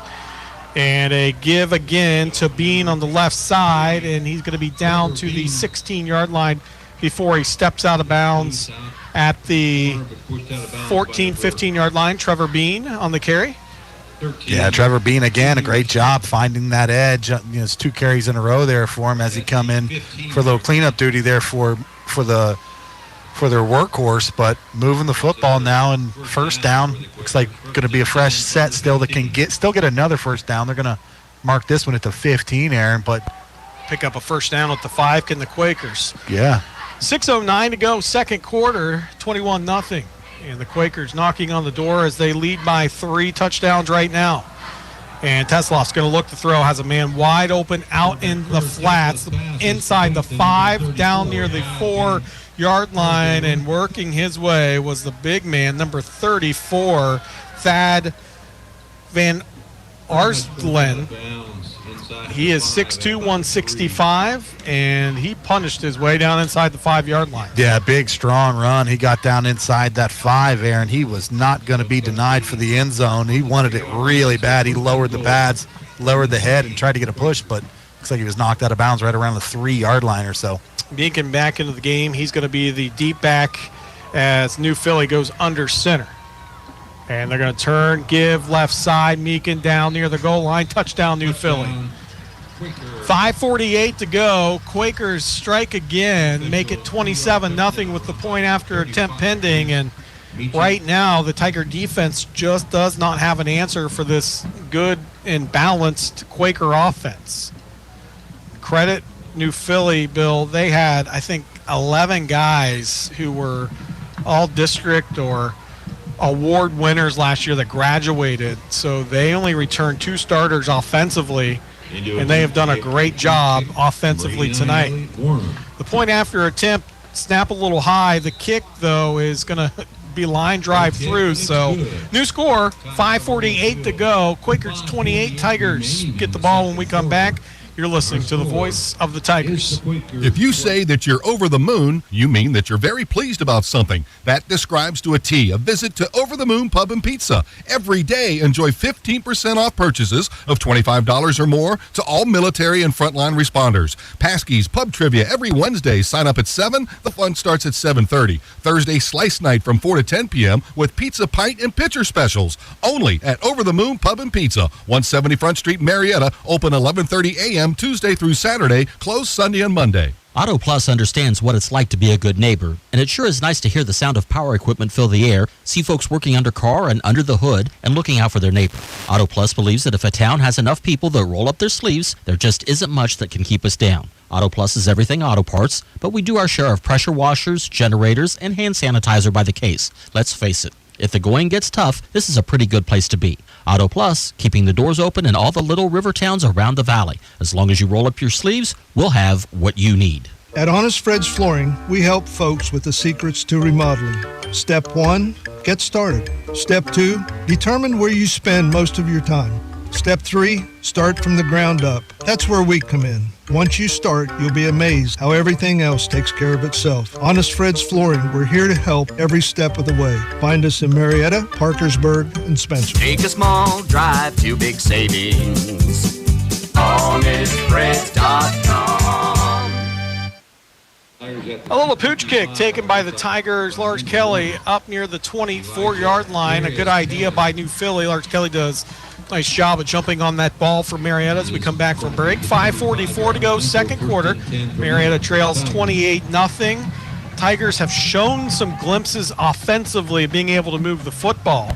Defensively, 4 possessions, 4 touchdowns for the Quakers, although Marietta has held them in a couple third down and long. So Tigers, Bill, at this point, it's just winning the next play and don't pay attention to the scoreboard, and hopefully you get back in it play by play by play. Yeah, that's absolutely all you can do is one play at a time right now, Aaron. 5:44 to go here in that first half. So they're just trying to get something going. Gerber out of the shotgun. Gives to Dotson. Dotson turns the corner. Left side. Dotson picks up a first down. A gain of 12 on the play on a jet sweep to the left side, and Dotson picks up a first down. Yeah, I did a good job there by Dotson, finding a little bit of room on that far side, Aaron. Was able to pick up a big first down. But we'll see if Marietta, if they're able to, find some success moving the football here early on in this possession. See if Coach Shope tries to pick that tempo up a little bit and see if he can mix it up a little bit with this Quaker defense. Tigers from the line of scrimmage. First down and 10. Gerber out of the pistol formation. And he's going to turn, give. Now there's a fumble on the play. It's going to be scooped up and picked up by New Philly and scooped down and put at the 24-yard line. A little bit of a return there, as that was Jaden Lowry. He is number 56. How about 6'5", 220?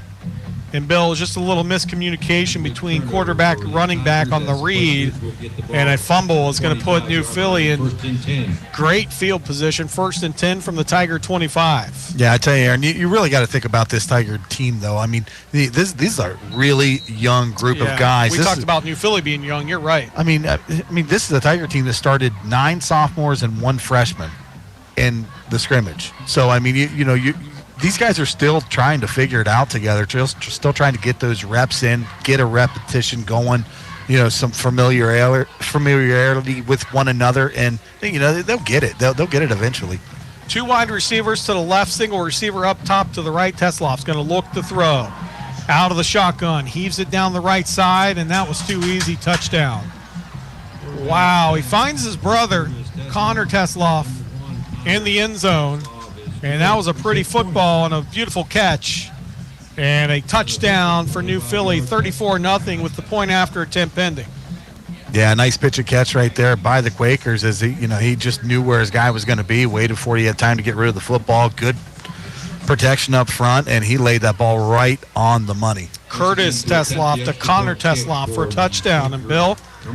See, and that's what years of throwing with each other does, is that right there. You definitely see it. They came from the wing.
15% off purchases of $25 or more to all Paskey's Pub Trivia every Wednesday. Sign up at 7. The fun starts at 7:30. Thursday, Slice Night from 4 to 10 p.m. with pizza, pint, and pitcher specials. Only at Over the Moon Pub and Pizza, 170 Front Street, Marietta. Open 11:30 a.m. Tuesday through Saturday. Closed Sunday and Monday. This is Tonight in High School Football on the Ohio News Network. Once again, here's Skip Mossick. Welcome back, everyone, to Tonight in High School Football's halftime reports here on the Ohio News Network. We're joined this evening for a few minutes by Tim Streed, Director of Information Services with the OHSAA. And Tim, thanks for your time. I know we've spoken a few times over the summer, but was there a collective sigh of relief?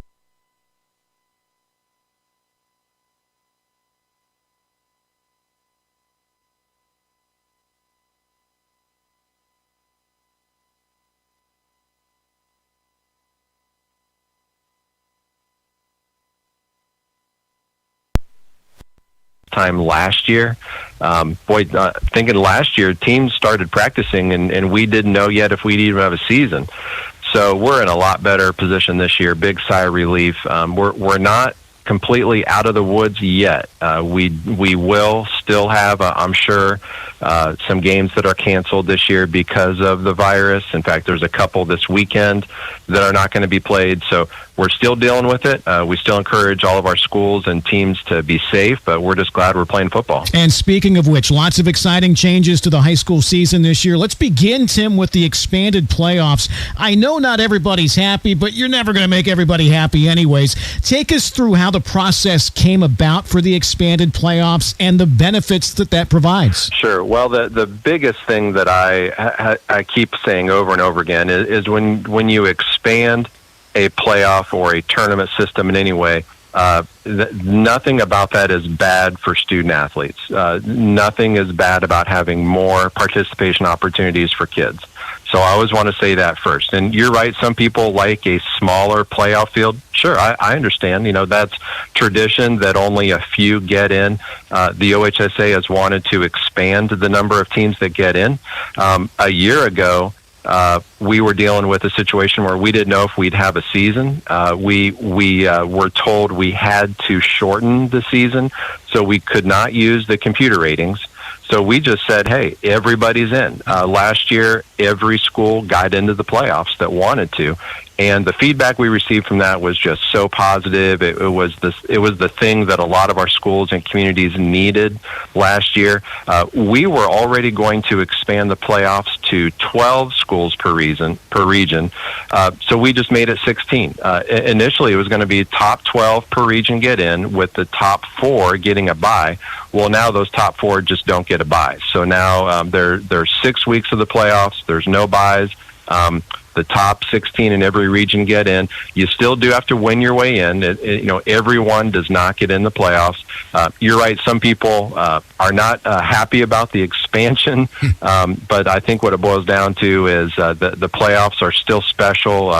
You still have to accomplish something to get into the playoffs, and more games, more opportunities for kids. That's a good thing. Tim, I would imagine for some athletic directors, this makes their lives easier. I mean, especially at schools that have a tough time finding regular season opponents, not scrambling for that 9th or 10th game. And really for the larger schools, not having to worry about playing a smaller school more regularly. Well, you're absolutely right. And I always have to remind people that the OHSA Board of Directors is made up of school administrators. They wanted this as well.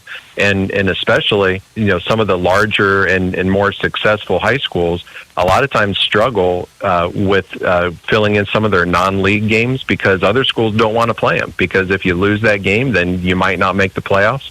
Well, now this gives a lot more wiggle room to, hey, if you lose a game, especially early on, that doesn't mean that you're in danger of not making the playoffs. Have a good rest of the season. You'll most likely get in.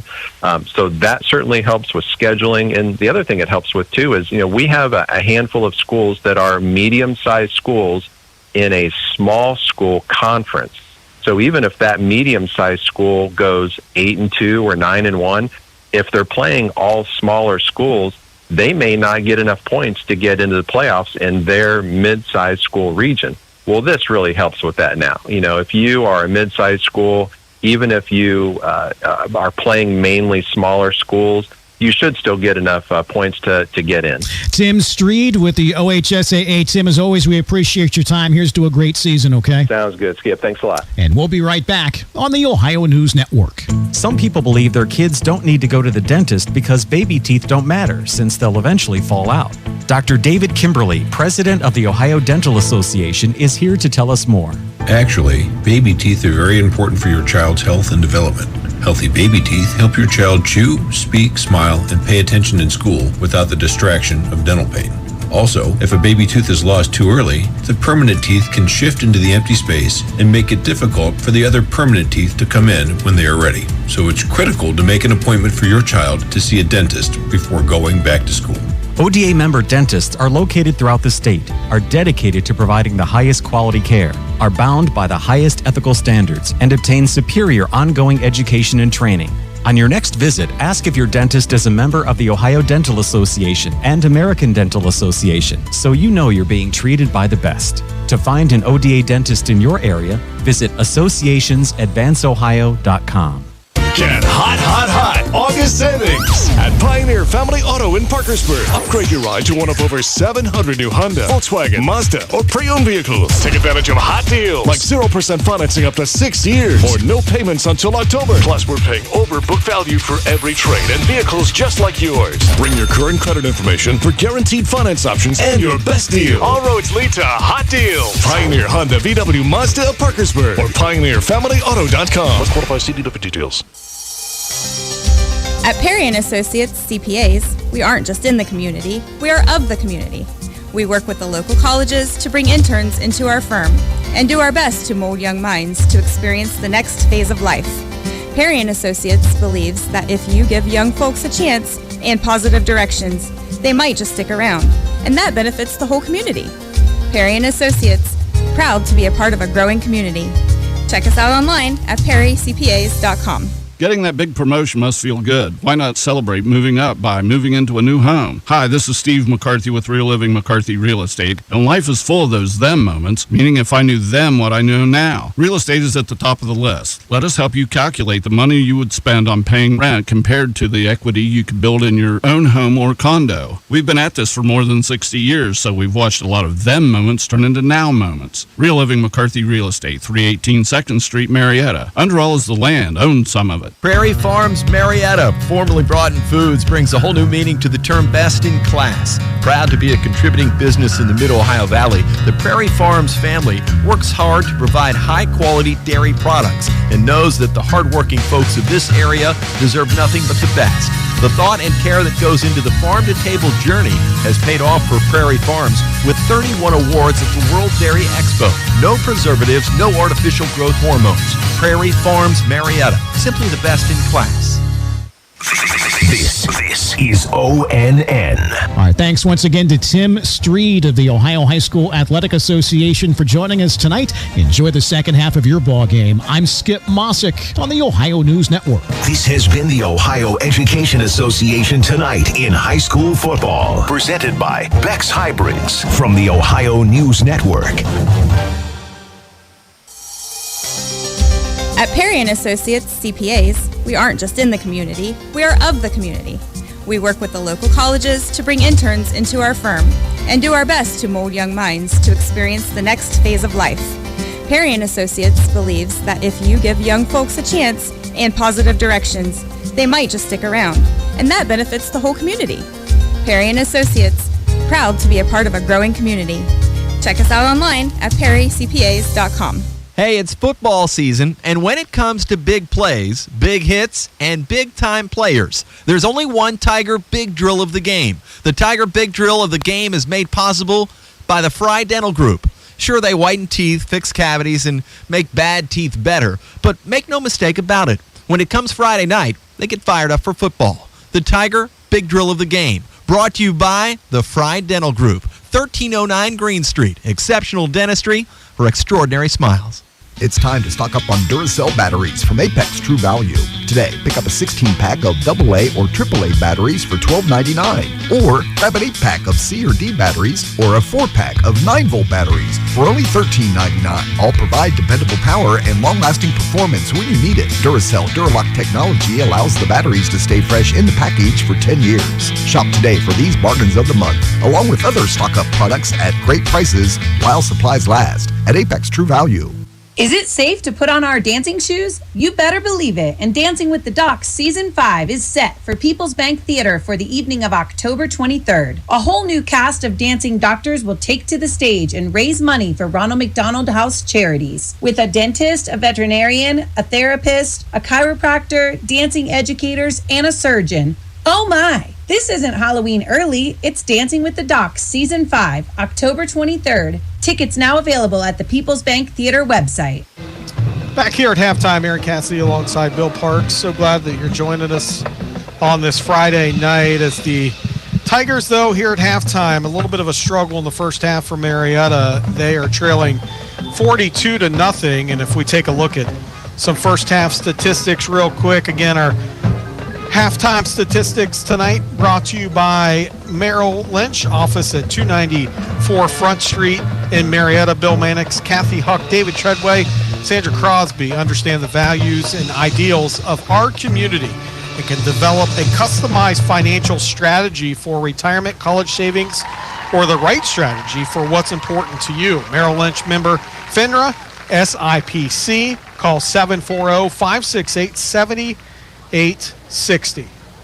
And so we'll take a look real quick, and there's not a lot of statistics to go around. You think there would be 42-0, but you know, team statistics right now: first downs, New Philly 10 to Marietta's 6. Rushing yards, 13 carries for 160 yards for New Philly, 19 for 66 for the Tigers. New Philly is averaging 12.3 rushing yards per touch. Marietta, 3.5 yards per touch. Passing tonight, 5 of 7, one touchdown for New Philly, 5 of 6 for Marietta.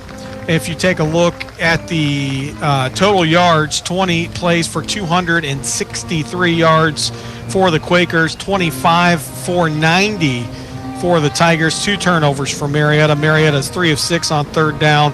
And New Philly 3 of 6 on third down. Tigers 0 for 1.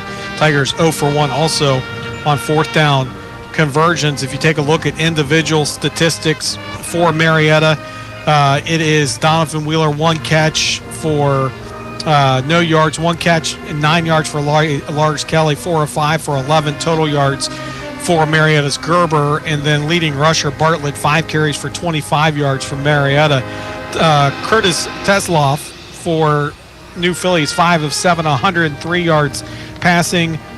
His wide receiver and Martin, 3 catches for 81 yards and a touchdown. And then the running back, Meekin, he's as good as advertised, 9 carries, 130 yards for them on the ground, and really statistically tells the game of what this is. Even though, 42-0, you would think they would have more statistics, would New Philly, but really, Bill, if you take a look at it, it has been the big plays after the 21-0 lead that has made the difference. And I'm going to go back to this. You and I talked about it. And this is not trying to be a homer or anything of Marietta. It's being a fact that, Marietta has it 14-0, has New Philly in a third down and 28, an opportunity to stop and maybe kind of get something going offensively. They don't. New Philly strikes. Marietta goes a couple 3-and-outs, and then all of a sudden they get the ball back 28-0, then Marietta fumbles, and then it just snowballs from there. Well, yeah, and you throw in an offensive possession there for the Tigers as well that showed them getting down inside the 40-yard line of New Philly and getting pushed back again due to a 15-yard penalty, which turned into like a 1st and 35, and that all just totally dissolved. So, Tigers have been in spots where they've had some success, but like you said, Aaron, it's been the big play from New Philly, and they've capitalized on every mistake that this Tigers defense has made and really exploited those certain areas where the Tigers are young. They're very young, and they're trying to, gain some confidence in those spots. Minute 50 from second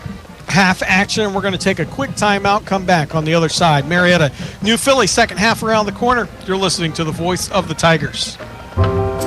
You expect to be there for them all the way. So you expect to see world-class doctors close to home. Memorial Health System's new cancer center is now open in Belpre with comprehensive care. Plus, the area's only CyberKnife for non-invasive treatments. So you can expect a lot more joy together. Memorial Health System. Expect more.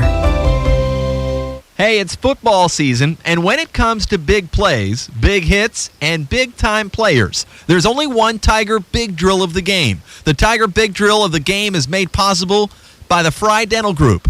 Sure, they whiten teeth, fix cavities, and make bad teeth better, but make no mistake about it. When it comes Friday night, they get fired up for football. The Tiger Big Drill of the game, brought to you by the Fry Dental Group, 1309 Green Street. Exceptional dentistry for extraordinary smiles. Keep your engine clean and running smoothly with Pennzoil Motor Oil from Apex True Value. Shop now and get 1 quart for only $3.99. Choose from 5W20, 5W30, 10W40, and 10W30 oil. Each is specifically formulated for new lighter tolerance engines and fortified with active cleansing agents to continuously prevent dirt and contaminants from turning into performance-robbing deposits. Hurry over for these bargains of the month and other automotive products while supplies last at Apex True Value.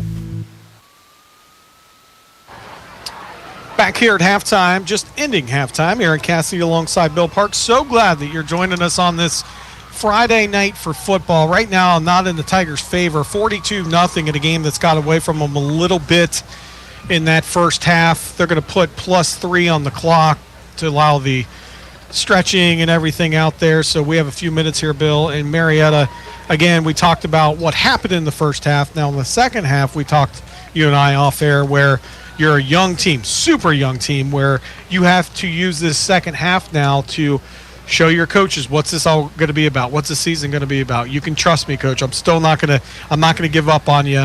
And that's what you're really looking for if you're a coach here in the second half, along with some younger players maybe, although you can't get much younger. Yeah. You're also looking for some what's this team going to be made of going forward? Right. You're trying to get a response. What kind of response are you going to get? And I think also this coaching staff needs to stick with whatever their keys to the game were in the beginning of this game. You know, what were your keys to winning this football game? They now have become the keys to winning the second half. And that's what they need to do to build this offense and build this team to where they want to get with such a young team. I mean, we didn't get a chance to get to it early on, Aaron, but my keys to the game was for the offense and defense was my biggest key is they were going to have to get off the ball quickly to control the line of scrimmage, and that's something that they've struggled to do so far tonight. Another one was on defense with the linebackers. Their linebackers were specifically going to have to get downfield and play downhill, but be disciplined and decisive. We've seen them struggle a bit with that tonight, which has led to some big plays. And the third one was going to be win that turnover battle. And obviously the Tigers have had a hard time with that turnover battle tonight. So I think it's more about winning the second half right now for the Tigers than it is winning this football game. Yeah, definitely. Tigers trail 42-0. Sometimes we just come for the music, Johnny Wolf says, and I'm not sure who sings this music or what is going on, but it's loud. It's up there. Tigers set to receive the second half kickoff here as, again, Billy makes a great point. Just try to win the second half if you're Marietta and come out with some positives that they will turn around and be focused with River next week. We'll have that for you here on WMOA, locally in Marietta, the WMOA app. You can download it in your app store, also streaming on YouTube and Facebook. The video will be, so lots of options for everyone out there. Dotson's going to take it for the Tigers at the 3-yard line, across the 10 to the 15, up to the 20-yard line. Then he is hit and driven back. Dotson, a nice job of getting up across and getting a return of about 16 on the play. And remember, that clock will run here in the second half as long as it's a 30-point lead, and right now it's 42-0. Yeah, it'll take 2 scores to get this thing from a running clock right now, Aaron, but good job there by the Tigers, able to get out and get down across the 20-yard line, as the blocking just really was not there, but they were able to get it across the 20, see if they can get this offense rolling. Out of the pistol formation, it is Gerber, Gerber is going to give up the middle, and Mitt right at the line of scrimmage was Bartlett. And boy, Bill, was he hit and dropped. And look who it is. It is number 51. And I'm going to say big number 51, 6'1", 210, Jake Boland. Also Clarkson in on the tackle. Yeah, great job there by Boland as he was able to shoot that gap through the middle, Aaron. He got into the backfield pretty quickly and was able to hit Bartlett for a little bit of a loss, though. Second down and call it 10 still. Gerber out of the shotgun. And he's going to look to throw. Slant pattern not there. Now he's going to be flushed out of the pocket. Keeps it up the middle. And Gerber up near the 25-yard line. So scrambles for a gain of 5 on the play, maybe 4 on the play. It's going to bring up second down. Check that, 3rd down and 6 now for the Tigers. Yeah, good job there for the young quarterback in Gerber, Aaron. Good decision. It was not there. And if it was there, he missed it. He was a little bit late in seeing that opening on that slant.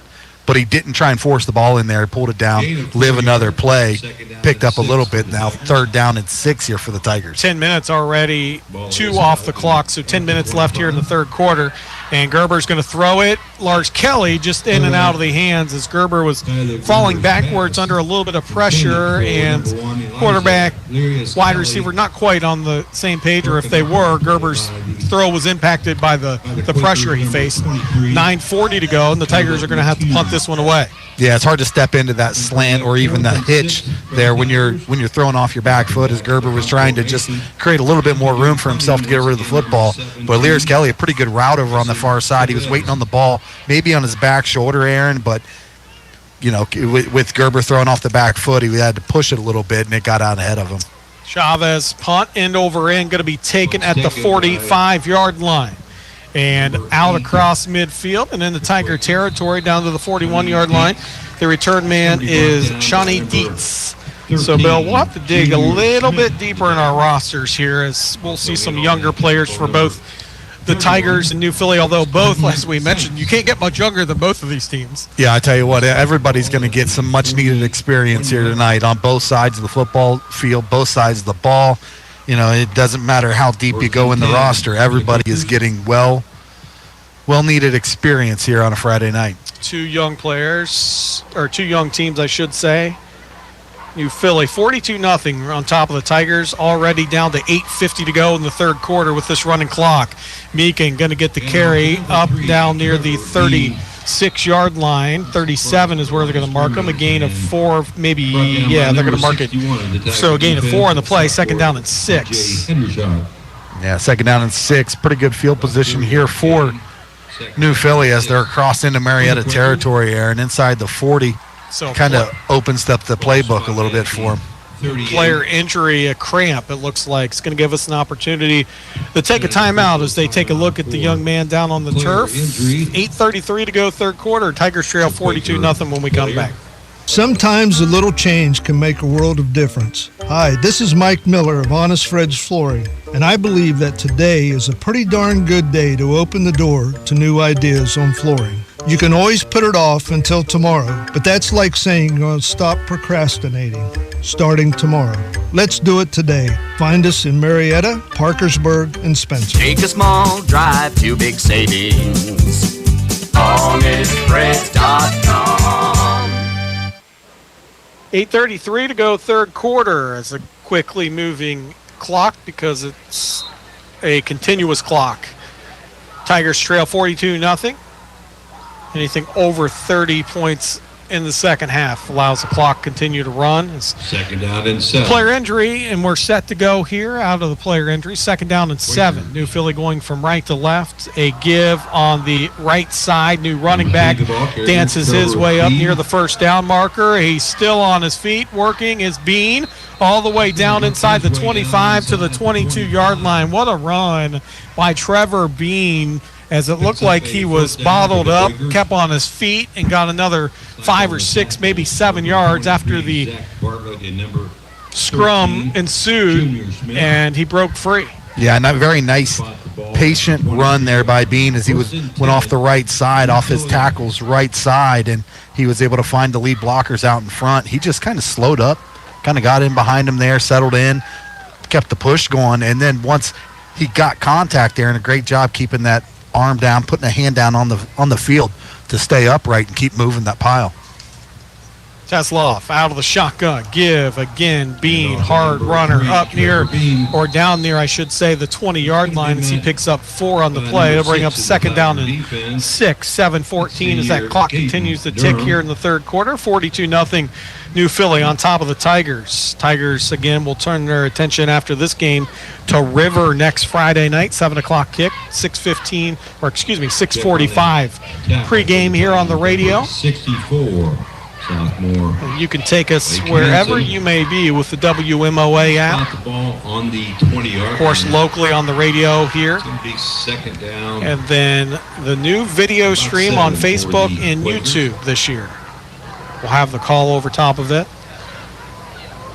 Second down at 6. Give. Bean, right side, sweeping to the right, down near the 10 after he picks up a first down. And he's dropped by Dotson, and that's going to be another New Philly first down. But, Bill, you really got to like Dotson, a sophomore, has made an impact on this game, both returning the football a little bit on offense and defensively. Yeah, good job coming up from that safety spot, and he's not afraid to come up, mix it up a little bit for a sophomore. You got to love that. He's not afraid of contact, a good open field tackle there, and was able to get the stop before the running back and Bean was able to spring off into the end zone. But now first down and 10, first and 10 for the Quakers at about the 12-yard line, 11-yard line. 5:52 to go, third quarter, 42-0 New Philly from the Tiger 9. A give to Bean, up, down, Trevor Bean to the 6-yard line, and he went left side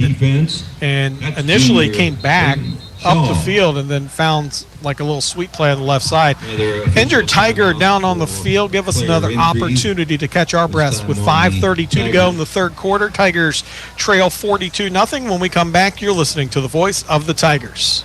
If you say that you're over the moon, you mean that you're very pleased about something. That describes to a T a visit to Over the Moon Pub and Pizza. Every day, enjoy 15% off purchases of $25 or more to all military and frontline responders. Paskey's Pub Trivia every Wednesday. Sign up at 7. The fun starts at 7:30. Thursday, Slice Night from 4 to 10 p.m. with pizza, pint, and pitcher specials. Only at Over the Moon Pub and Pizza, 170 Front Street, Marietta. Open 11:30 a.m. Tuesday through Saturday. Closed Sunday and Monday. Auto Plus understands what it's like to be a good neighbor, and it sure is nice to hear the sound of power equipment fill the air, see folks working under car and under the hood, and looking out for their neighbor. Auto Plus believes that if a town has enough people that roll up their sleeves, there just isn't much that can keep us down. Auto Plus is everything auto parts, but we do our share of pressure washers, generators, and hand sanitizer by the case. Let's face it, if the going gets tough, this is a pretty good place to be. Auto Plus, keeping the doors open in all the little river towns around the valley. As long as you roll up your sleeves, we'll have what you need.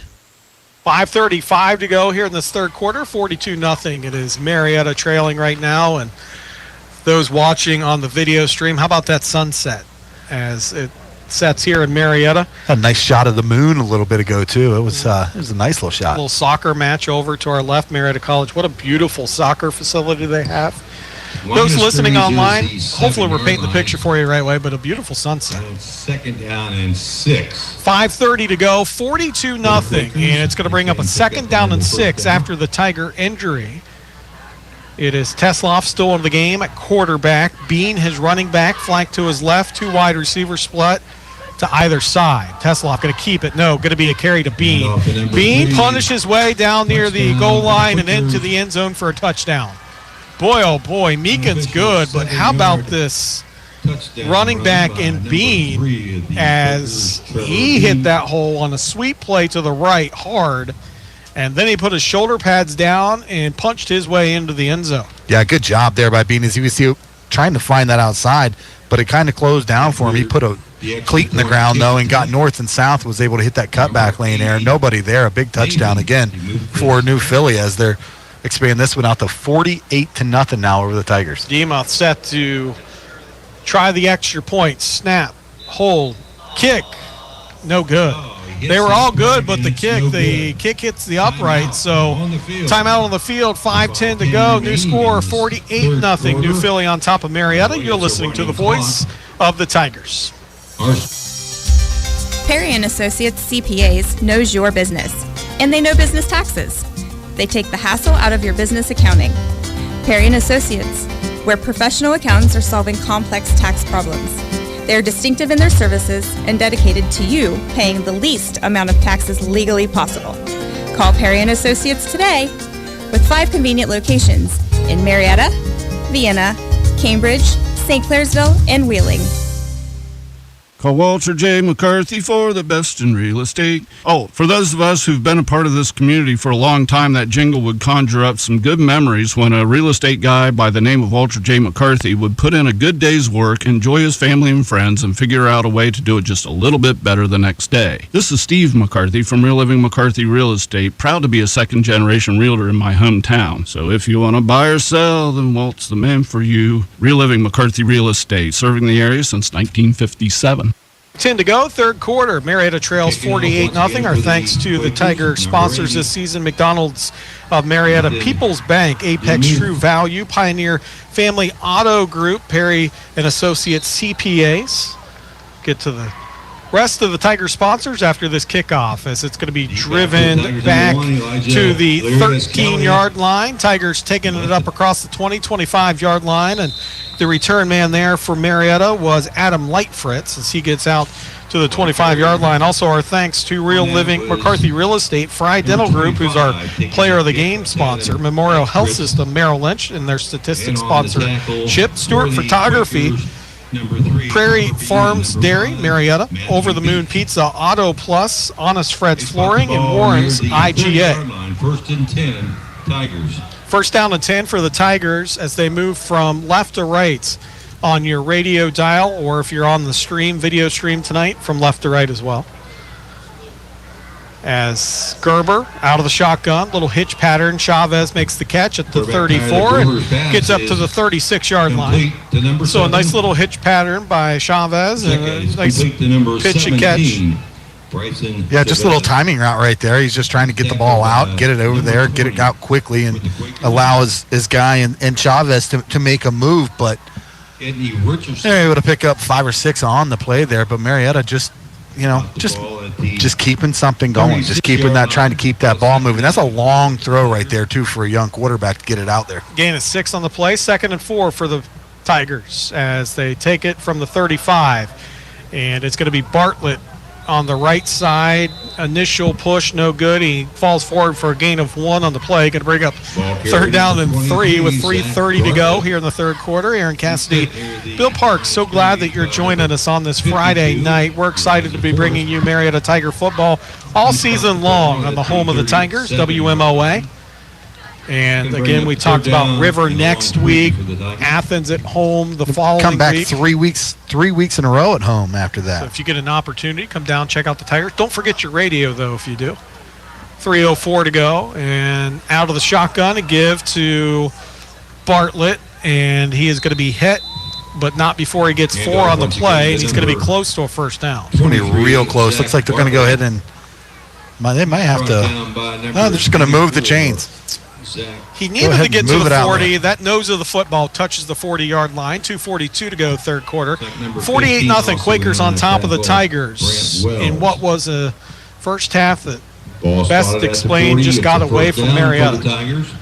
Tigers showed some positive things both offensively and defensively early on, and a couple mistakes, though, really started to snowball as Bartlett's going to get the carry left side, that front side, defensive end comes up and makes the play, throws Bartlett for a loss. That's Tate Casper for New Philly coming from that defensive end spot and throws Bartlett down for a loss of 3, maybe 4 on the play. Going to bring up 2nd down now, and let's call it 14 for the Tigers.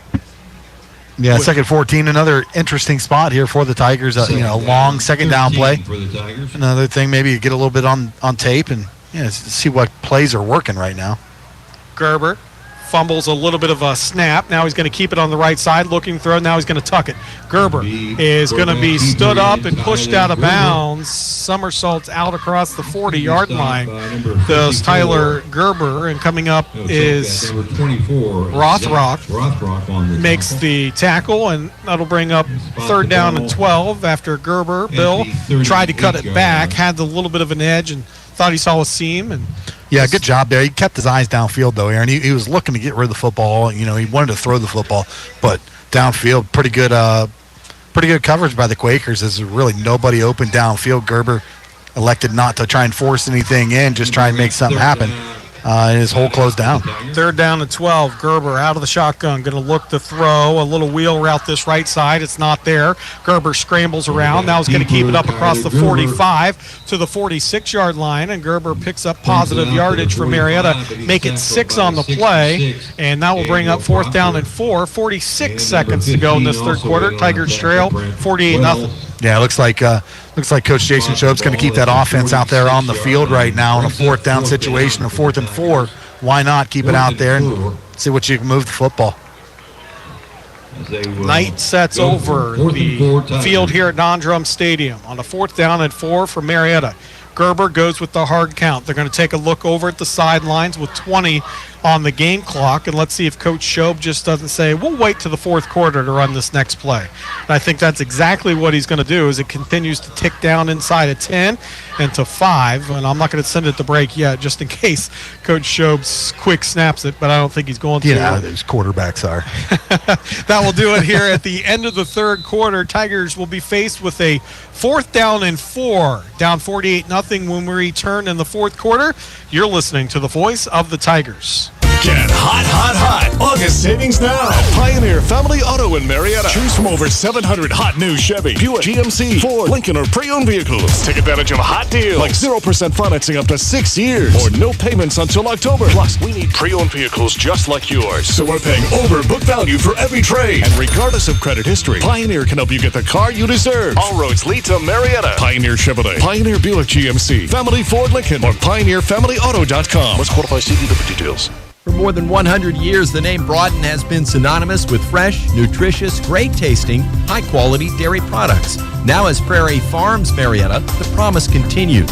Farmer-owned Prairie Farms is committed to animal care, committed to sustainability, committed to the local economies it serves, and committed to the good, hard-working folks it employs, producing high-quality products and providing fresh, safe, and nutritious milk to you and your family. Prairie Farms Marietta. Drink it up. Perry & Associates CPAs knows your business, and they know business taxes. They take the hassle out of your business accounting. Perry & Associates, where professional accountants are solving complex tax problems. They are distinctive in their services and dedicated to you paying the least amount of taxes legally possible. Call Perry & Associates today with 5 convenient locations in Marietta, Vienna, Cambridge, St. Clairsville, and Wheeling. Start of the 4th quarter, Tigers flip it out to Large Kelly on the near side. He picks up a 1st down for Marietta as they scooted out of that 3rd quarter into the 4th quarter quick, so we missed the one play. Our apologies. Now a 1st down and 10 for the Tigers just across midfield. And looking to throw is going to be Gerber. He is wrapped up, stays on his feet, flips it down the field, and it's caught. It's caught at the 40-yard line. Make it the 39-yard line on that far side. Coming up and staying with his quarterback. Making the catch is Cole Seitz. So a gain of 8 on the play. It's going to bring up 2nd down and 2 here for the Tigers, moving from right to left. Yeah, good second effort right there from the quarterback in Gerber as he was able to get outside, shake a guy, make a little bit of room for himself, and then hit the wide open wide receiver. A good little dump pass, and now 2nd down and short. Pretty good pickup. Sion Williams was all over Gerber on that. He broke free from him somehow. 2nd down and 2. Bartlett carry up the middle. Now he stays on his feet, picks up a 1st down to the 36-yard line. 10:26 to go, 4th quarter. Tigers on a little bit of a drive here, looking to score and stay off the 0 mark on that scoreboard as they trail 48-0. 1st down. Looking for anything positive here in the 4th quarter, Bill. That's right. Absolutely anything, Aaron. They're moving the football. You got to like that. Now, obviously, you know that New Philly has pulled some guys out off of that defensive side of the football, but you know what? You're still building on something right now. You're moving the football. You're getting things on tape, and you're going to find out tomorrow morning exactly where you need to improve. 2 wide receivers. They send a man in motion, and Chavez is going to get the carry on the left side. He's going to be hit in the backfield, breaks a tackle, now slips another, and he's finally brought down at the 35-yard line. So he did a lot of work to gain 1, but He didn't go down easily. He picks up that 1 yard from Marietta, bring up 2nd and 9. 9:35 to go for fourth quarter. And we talked about how these two teams probably will not play for a while because New Philly is leaving what is going to be a debunked conference anyhow, and they're going to move to the OCC Cardinal, I believe, or Capital Cardinal, I think it is, where they're moving to. Marietta, Bill, some news, going to be moving to a new league next year. Yeah, and they're going to be going right back into, kind of like the space that's being vacated by New Philly. They're going into that OVAC, and it's something new for this Tiger football team and athletics as a whole. Check that. Gerber, a carry on the right side. Now they're going to say a fumble. A scoop on the left side, returning it down the left side, and finally brought down at the 49-yard line. A fumble on the play. It came out just before Gerber's knees hit the ground, and Dela Cruz picked it up and returned it down near the midfield marker, and with 9:12 to go, 48-0. But a new league, as we were talking for the Tigers, Bill, is they're going to move into the OVAC. Yeah, it's an OVAC, and it's a league pretty familiar with a lot of these teams around here. I mean, I remember seeing an article where Fort Fry, Warren, Dover, New Philly, Cambridge. These are all teams that Marietta had kind of reached out to and said, what's your thought? Should we try and make this leap? And obviously they had all great things to say and listed out the benefits that they saw that Marietta would see. I'll be interested to see how that league with the many teams, how they're going to do the divisions. Right, yeah, how they end up squaring that around. Hopefully we can talk to from the 47, first and the 10. Tiger AD about that in the next few weeks and get his thoughts on it. It's the Quakers' turn to give on the left side with 8:40 to go in this fourth quarter. And the Tigers kind of foresaw that coming a little bit. If you look at their schedule this year, I mean, you're talking about teams like New Philly, River, Weir, Brook, Dover, Cambridge, Warren. These are all teams that are already in the OVAC. So that's going to make them actually, as far as this year, they're going to be eligible for those accolades in the OVAC because they have enough games scheduled already in that conference. Starting here in the fall season. So 8:10 to go now in the fourth quarter. 48-0, Tigers trail, and a little bit of a give in the background, and hitting the man in the background, throwing him for a loss of a couple on the play, coming up and making the tackle there for the Tigers. That was Braden Shaw. Yeah, Braden Shaw, linebacker, big guy standing in the middle there. He's done a pretty good job tonight, Aaron, and helping out align this Tiger defense, a young, very young defense, and a team as whole. But it's going to take a couple of these guys to rise to that leadership role, Aaron, where they know where everybody on the field is supposed to be to try and help some of these young guys out. So we'll go 3rd down and 10 for the Quakers. They're at the 47, their own 47, moving from left to right. 7:22 to go, fourth quarter. 48-0, New Philly on top of the Tigers. Give right side, New back into the game for New Philly. He's going to be drugged down near the midfield marker. And I see what you see, Bill. The ball carrier that time was Richardson, and there is going to be a Tiger down on the grounds. And that might be Davis that came up and made the tackle. So it looks like a cramp. Give us an opportunity to take one more timeout. 7:09 to go, fourth quarter. Tigers trail 48-0. New Philly face 4th and long when we come back. If you say that you're over the moon, you mean that you're very pleased about something. That describes to a T a visit to Over the Moon Pub and Pizza. Every day, enjoy 15% off purchases of $25 or more to all military and frontline responders. Paskey's Pub Trivia every Wednesday. Sign up at 7. The fun starts at 7:30. Thursday, Slice Night from 4 to 10 p.m. with pizza, pint, and pitcher specials. Only at Over the Moon Pub and Pizza, 170 Front Street, Marietta. Open 11:30 a.m. Tuesday through Saturday. Closed Sunday and Monday. Auto Plus understands what it's like to be a good neighbor, and it sure is nice to hear the sound of power equipment fill the air, see folks working under car and under the hood, and looking out for their neighbor. Auto Plus believes that if a town has enough people that roll up their sleeves, there just isn't much that can keep us down. Auto Plus is everything auto parts, but we do our share of pressure washers, generators, and hand sanitizer by the case. Let's face it, if the going gets tough, this is a pretty good place to be. Auto Plus, keeping the doors open in all the little river towns around the valley. As long as you roll up your sleeves, we'll have what you need. Clock continues to run here in the fourth quarter after the injury. 4th down at 8, 6:44 to go. Punting situation for New Philadelphia. High sky punt. End over end. Chavez going to catch it in traffic. Now it's going to be a fumble, and he's going to pick it up. And with the ball at the 20-yard line, he jumps on it. Now, Bill, I'd venture to say, he's probably not coming up in a game that's close and making that catch. But in a situation like that, why not get some work in, right? You're down 48-0, try to catch it in traffic. Absolutely, try and catch in traffic. I'm kind of surprised, though. I'm wondering if that ball hadn't come back to Marietta right there, if they would have thrown a late flag for catch interference. Oh, yeah, you're right. It was close. Yeah, he had no room to make that catch at all. So I think they were just kind of waiting just to see if he was able to get that ball back. If not, I wouldn't have been surprised to see a late flag right there just to award the ball back to Marietta. 6:30 to go, fourth quarter. Tigers will scrimmage from their own 20-yard line. 48-0, Tigers trail. Gerber out of the shotgun formation. He's going to look, toss right side, ball caught. Chavez at the 29-yard line and makes the catch and up near the 34. And Bill making a bid for the Pride Dental Group Big Drill Player of the Game is Bryson Chavez. Yeah, he's played good. Yeah, absolutely. Chavez had a great game, and also number 3, Donovan Wheeler.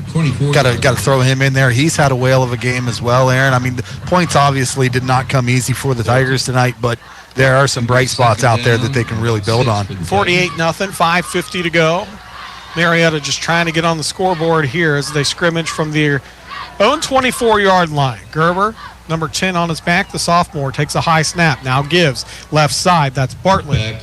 Bartlett up near the 30, picks up a first down right on the nose. Had to get to the 30, got to the 30, and picks up a Tiger first down.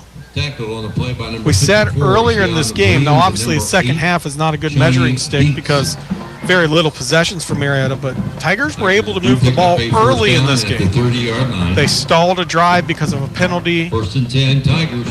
Had a couple mistakes that they made, but offensively with this young team able to move the ball a little bit. 48-0, Tigers trail, and it's going to be a give to Bartlett, left side. He's going to break free. Bartlett to the 40-yard line. Had to get to the 40 again for a first down, a gain of 10 on the play. Let's see if they give it to him. They do, and that's another Tiger first down. So Bartlett getting a little bit of things going here in this fourth quarter. Yeah, Bartlett there, good job, good second effort, knowing where the sticks were at there, Aaron. He was going to encounter a few Quakers before he got there. He was able to get his pad level down and really deliver a good hit, fall forward for a first down to keep the ball moving. 4:35 to go here, fourth quarter action, 48-0. The Quakers over the Tigers. Gerber, hard count, faces a four-man front. It's going to flip it right side, or check that left side. Lars Kelly's just going to be below his feet, a little low, and Gerber says, my bad, as he points to himself. I'll tell you what, Aaron, I've been really impressed with Gerber tonight. That's the first short to intermediate pass we've seen him lose the handle on. We saw him throw the interception, the big interception, deep downfield. But as far as those short and intermediate quick passes, he's really been on his game pretty well tonight. 3:58 to go, fourth quarter. Tigers trying to get on the board. And Gerber's going to look to throw. Looks for Lars Kelly deep down the field and just out of his reach. Oh, boy, they got their feet tangled. Did Lars Kelly, or that would have been a touchdown. He beat his man on a little bit of a slant pattern or a post pattern across the middle, and their feet got tangled. Him and the defensive back, and with 3:33 to go, it's going to be a 3rd down and 10 for Marietta as they took a shot downfield. Nice ball by Gerber. I tell you, when Gerber got rid of that ball, Aaron, I thought, where in the world is he throwing that? Like, I thought he was overthrowing Lars Kelly by, 10, 15 yards, but I tell you, good speed there by Lars Kelly to be able to catch up with that football. Unfortunately, like you said, they wrapped their feet up, and he wasn't able to come down with the ball. Lars Kelly, a sophomore, one of many on this team for the Tigers. Gerber's going to fake the option to the left, keep it up the middle. Gerber breaks a couple tackles across midfield. Gerber down to the 46, and he is still being pushed down to the 45-yard line. How about that? Tyler Gerber, a gain of 15, gain of 15 on the play or thereabouts. And that is a Tiger first down into Quaker territory with 2:44 to go, fourth quarter. Well, that's what you like to see right there from your football team, Aaron. You're sitting here, you're down, you're goose egged on the scoreboard. You're down 48 points, 2.5 minutes left in the game, and you've got 11 guys on football trying to move it. Pushing that pile, and that's what you like to see. if I'm a coach, I'm pretty pleased with that right now. Gerber, first down and 10, out of the pistol formation. Going to give to Bartlett. Has some running room. Bartlett to the 30. Bartlett to the 25 and cut down at the 24-yard line with 2:11 to go in the fourth quarter. Tigers not giving up yet. They're trying to get on that board, and right now they have a little bit of a drive going. Bartlett busts one for a pretty big game for the Tigers. Yeah, nice little hole up the front of the middle of the football field right there. Got a good push up front from that Tiger offensive line, and Bartlett able to find a little crease right there. Aaron, he almost broke that one all the way to the end zone, but Quakers, a good job knocking him down, but Tigers pretty good field position. Too many men on the field. It's going to have to burn a timeout as New Philly. 1:40 to go, and we will keep it right here. Again, Billy and I have a little bit of decision to make for the Fry Dental Group Big Drill Player of the Game tonight. Our sack of the game is actually going to be a big stop in the backfield, and it's going to be from Braden Shaw as he came up and put a lick on the running back here in the fourth quarter. Nice play to see from the young man, the junior. So he will be awarded tonight's sack of the game, which is made possible by your hometown proud local IGA store. To sack a big grocery list and save money while doing it, Kim Brewer says, keep your grocery dollars local. It's Warren's Plaza IGA at the corner of Muskingum and Colgate Drive to sack your groceries with weekly specials. For the sack of the game, it will be Shaw with a $10 gift card, good towards Warren's Plaza IGA on Muskingum Drive. So that's good to see. We've seen some flashes, Bill, of the younger players tonight, and this could be something the Tigers build on throughout the season. They're not going to see many teams like New Philly as you go. This is probably one of the better teams on the schedule. A pass out on the left side. Lars Kelly drops it on that far side. 1:31 to go. Tigers trail 48-0. But to my point, this New Philly team's probably second, third best team you're going to see, along with Dover on the schedule. And so the Tigers have some things to build on, but also know that you ran into a good team tonight. I tell you, nothing like measuring your team on week one, and that's exactly what you're getting right now. You know, that's not necessarily a measure of how good this team's going to be. Bartlett with the carry down inside the 15, down to the 12-yard line. Another Tiger first down, under a minute to go. But you're getting a good measurement of what your team's made of. And you know, and that's what's between the ears and, you know, underneath those pads in your chest, what kind of heart this team has. And what we're seeing right now, there's no quit in this football team. That is the positive you see. Two wide receivers to either side. Gerber out of the shotgun. Option left. Flips it to Bartlett. Bartlett puts his head down near the 5. And the Tigers needed to get to the 3 to pick up a first down. He'll be short, and that is going to bring up a second down and 4 for the Tigers. 25 seconds to go. So this will probably be the last play for Marietta as they split two wide receivers to either side. 16 on the clock now. Gerber takes the snap, gives the Bartlett up the middle and into the end zone. Touchdown Tigers. With 9 seconds to go, and to Billy and I's point, no give up in this Tiger team. And while it's a 48-6 game, that right there from a confidence standpoint is a big drive for the Tigers to put it in the end zone, and the point after attempt pending here for Marietta. Yeah, great job there by the Tigers moving the football. You know, how about your last drive being your most consistent drive? You know, that's all right. That means you're getting better. A great job there by Bartlett, punching that one falling forward over the goal line, and Tigers getting on the board. Point after attempt is up, and it is good. So with 9 seconds to go, the Tigers strike for the only time tonight as they trailed 48-7, but it was right on Bill's cue where he was talking about how important it was for Marietta to finish strong, and they do so on this last drive with a touchdown. Yeah, I tell you, Aaron, it's one of those games, you know. You got to tell your guys to, you know, you got to have a short memory for this kind of a game, and you got to forget about it like as in about 9.5 seconds. Yeah, it's one of those. You just forget about it, come in Saturday morning and start fresh. Even as a coach, you flip on the film maybe for a half hour tomorrow, fix a few things, and then you burn the tape. Yeah. And then you go on to River and focus on them. And so, you know, the Tigers, we talked about River next week on the road, then return home for 3 straight games. They have a nice schedule put together, does Marietta. And we mentioned that New Philly, one of the better teams you're going to see on the schedule. That's no disrespect to other teams. Very good teams on the schedule, but New Philly, Dover are always at the top and are good teams. So we're just waiting for the Tigers to kick off here. Stay tuned in the post game. Billy and I will look at some statistics quickly. We'll name the Fry Dental Group Big Drill Player of the Game, and we'll get out of town as the Tigers looking to do the same as Junior Tigers need one more player out on the kickoff, make that 2 more players out on the kickoff team. Set the kickoff here is Marietta. That is Meagle, I believe. Number 16. Marietta. Yeah.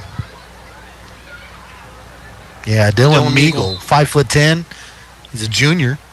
Also a soccer player, I believe. He's a lefty. I feel like everybody I say is either a junior or a sophomore. It's astonishing, as they're actually not going to have to kick the ball off because the clock continues to run. And with that, New Philly will win this game tonight here in week number 1 to start the 2021 season 48-0. Billy and I will be back on the other side to wrap it up. You're listening to the voice of the Tigers. Get hot, hot, hot. August savings now at Pioneer Family Auto in Marietta. Choose from over 700 hot new Chevy, Buick, GMC, Ford, Lincoln, or pre-owned vehicles. Take advantage of hot deals like 0% financing up to 6 years or no payments until October. Plus, we need pre-owned vehicles just like yours. So we're paying over book value for every trade. And regardless of credit history, Pioneer can help you get the car you deserve. All roads lead to Marietta. Pioneer Chevrolet, Pioneer Buick GMC, Family Ford Lincoln, or PioneerFamilyAuto.com. Let's qualify CD for details.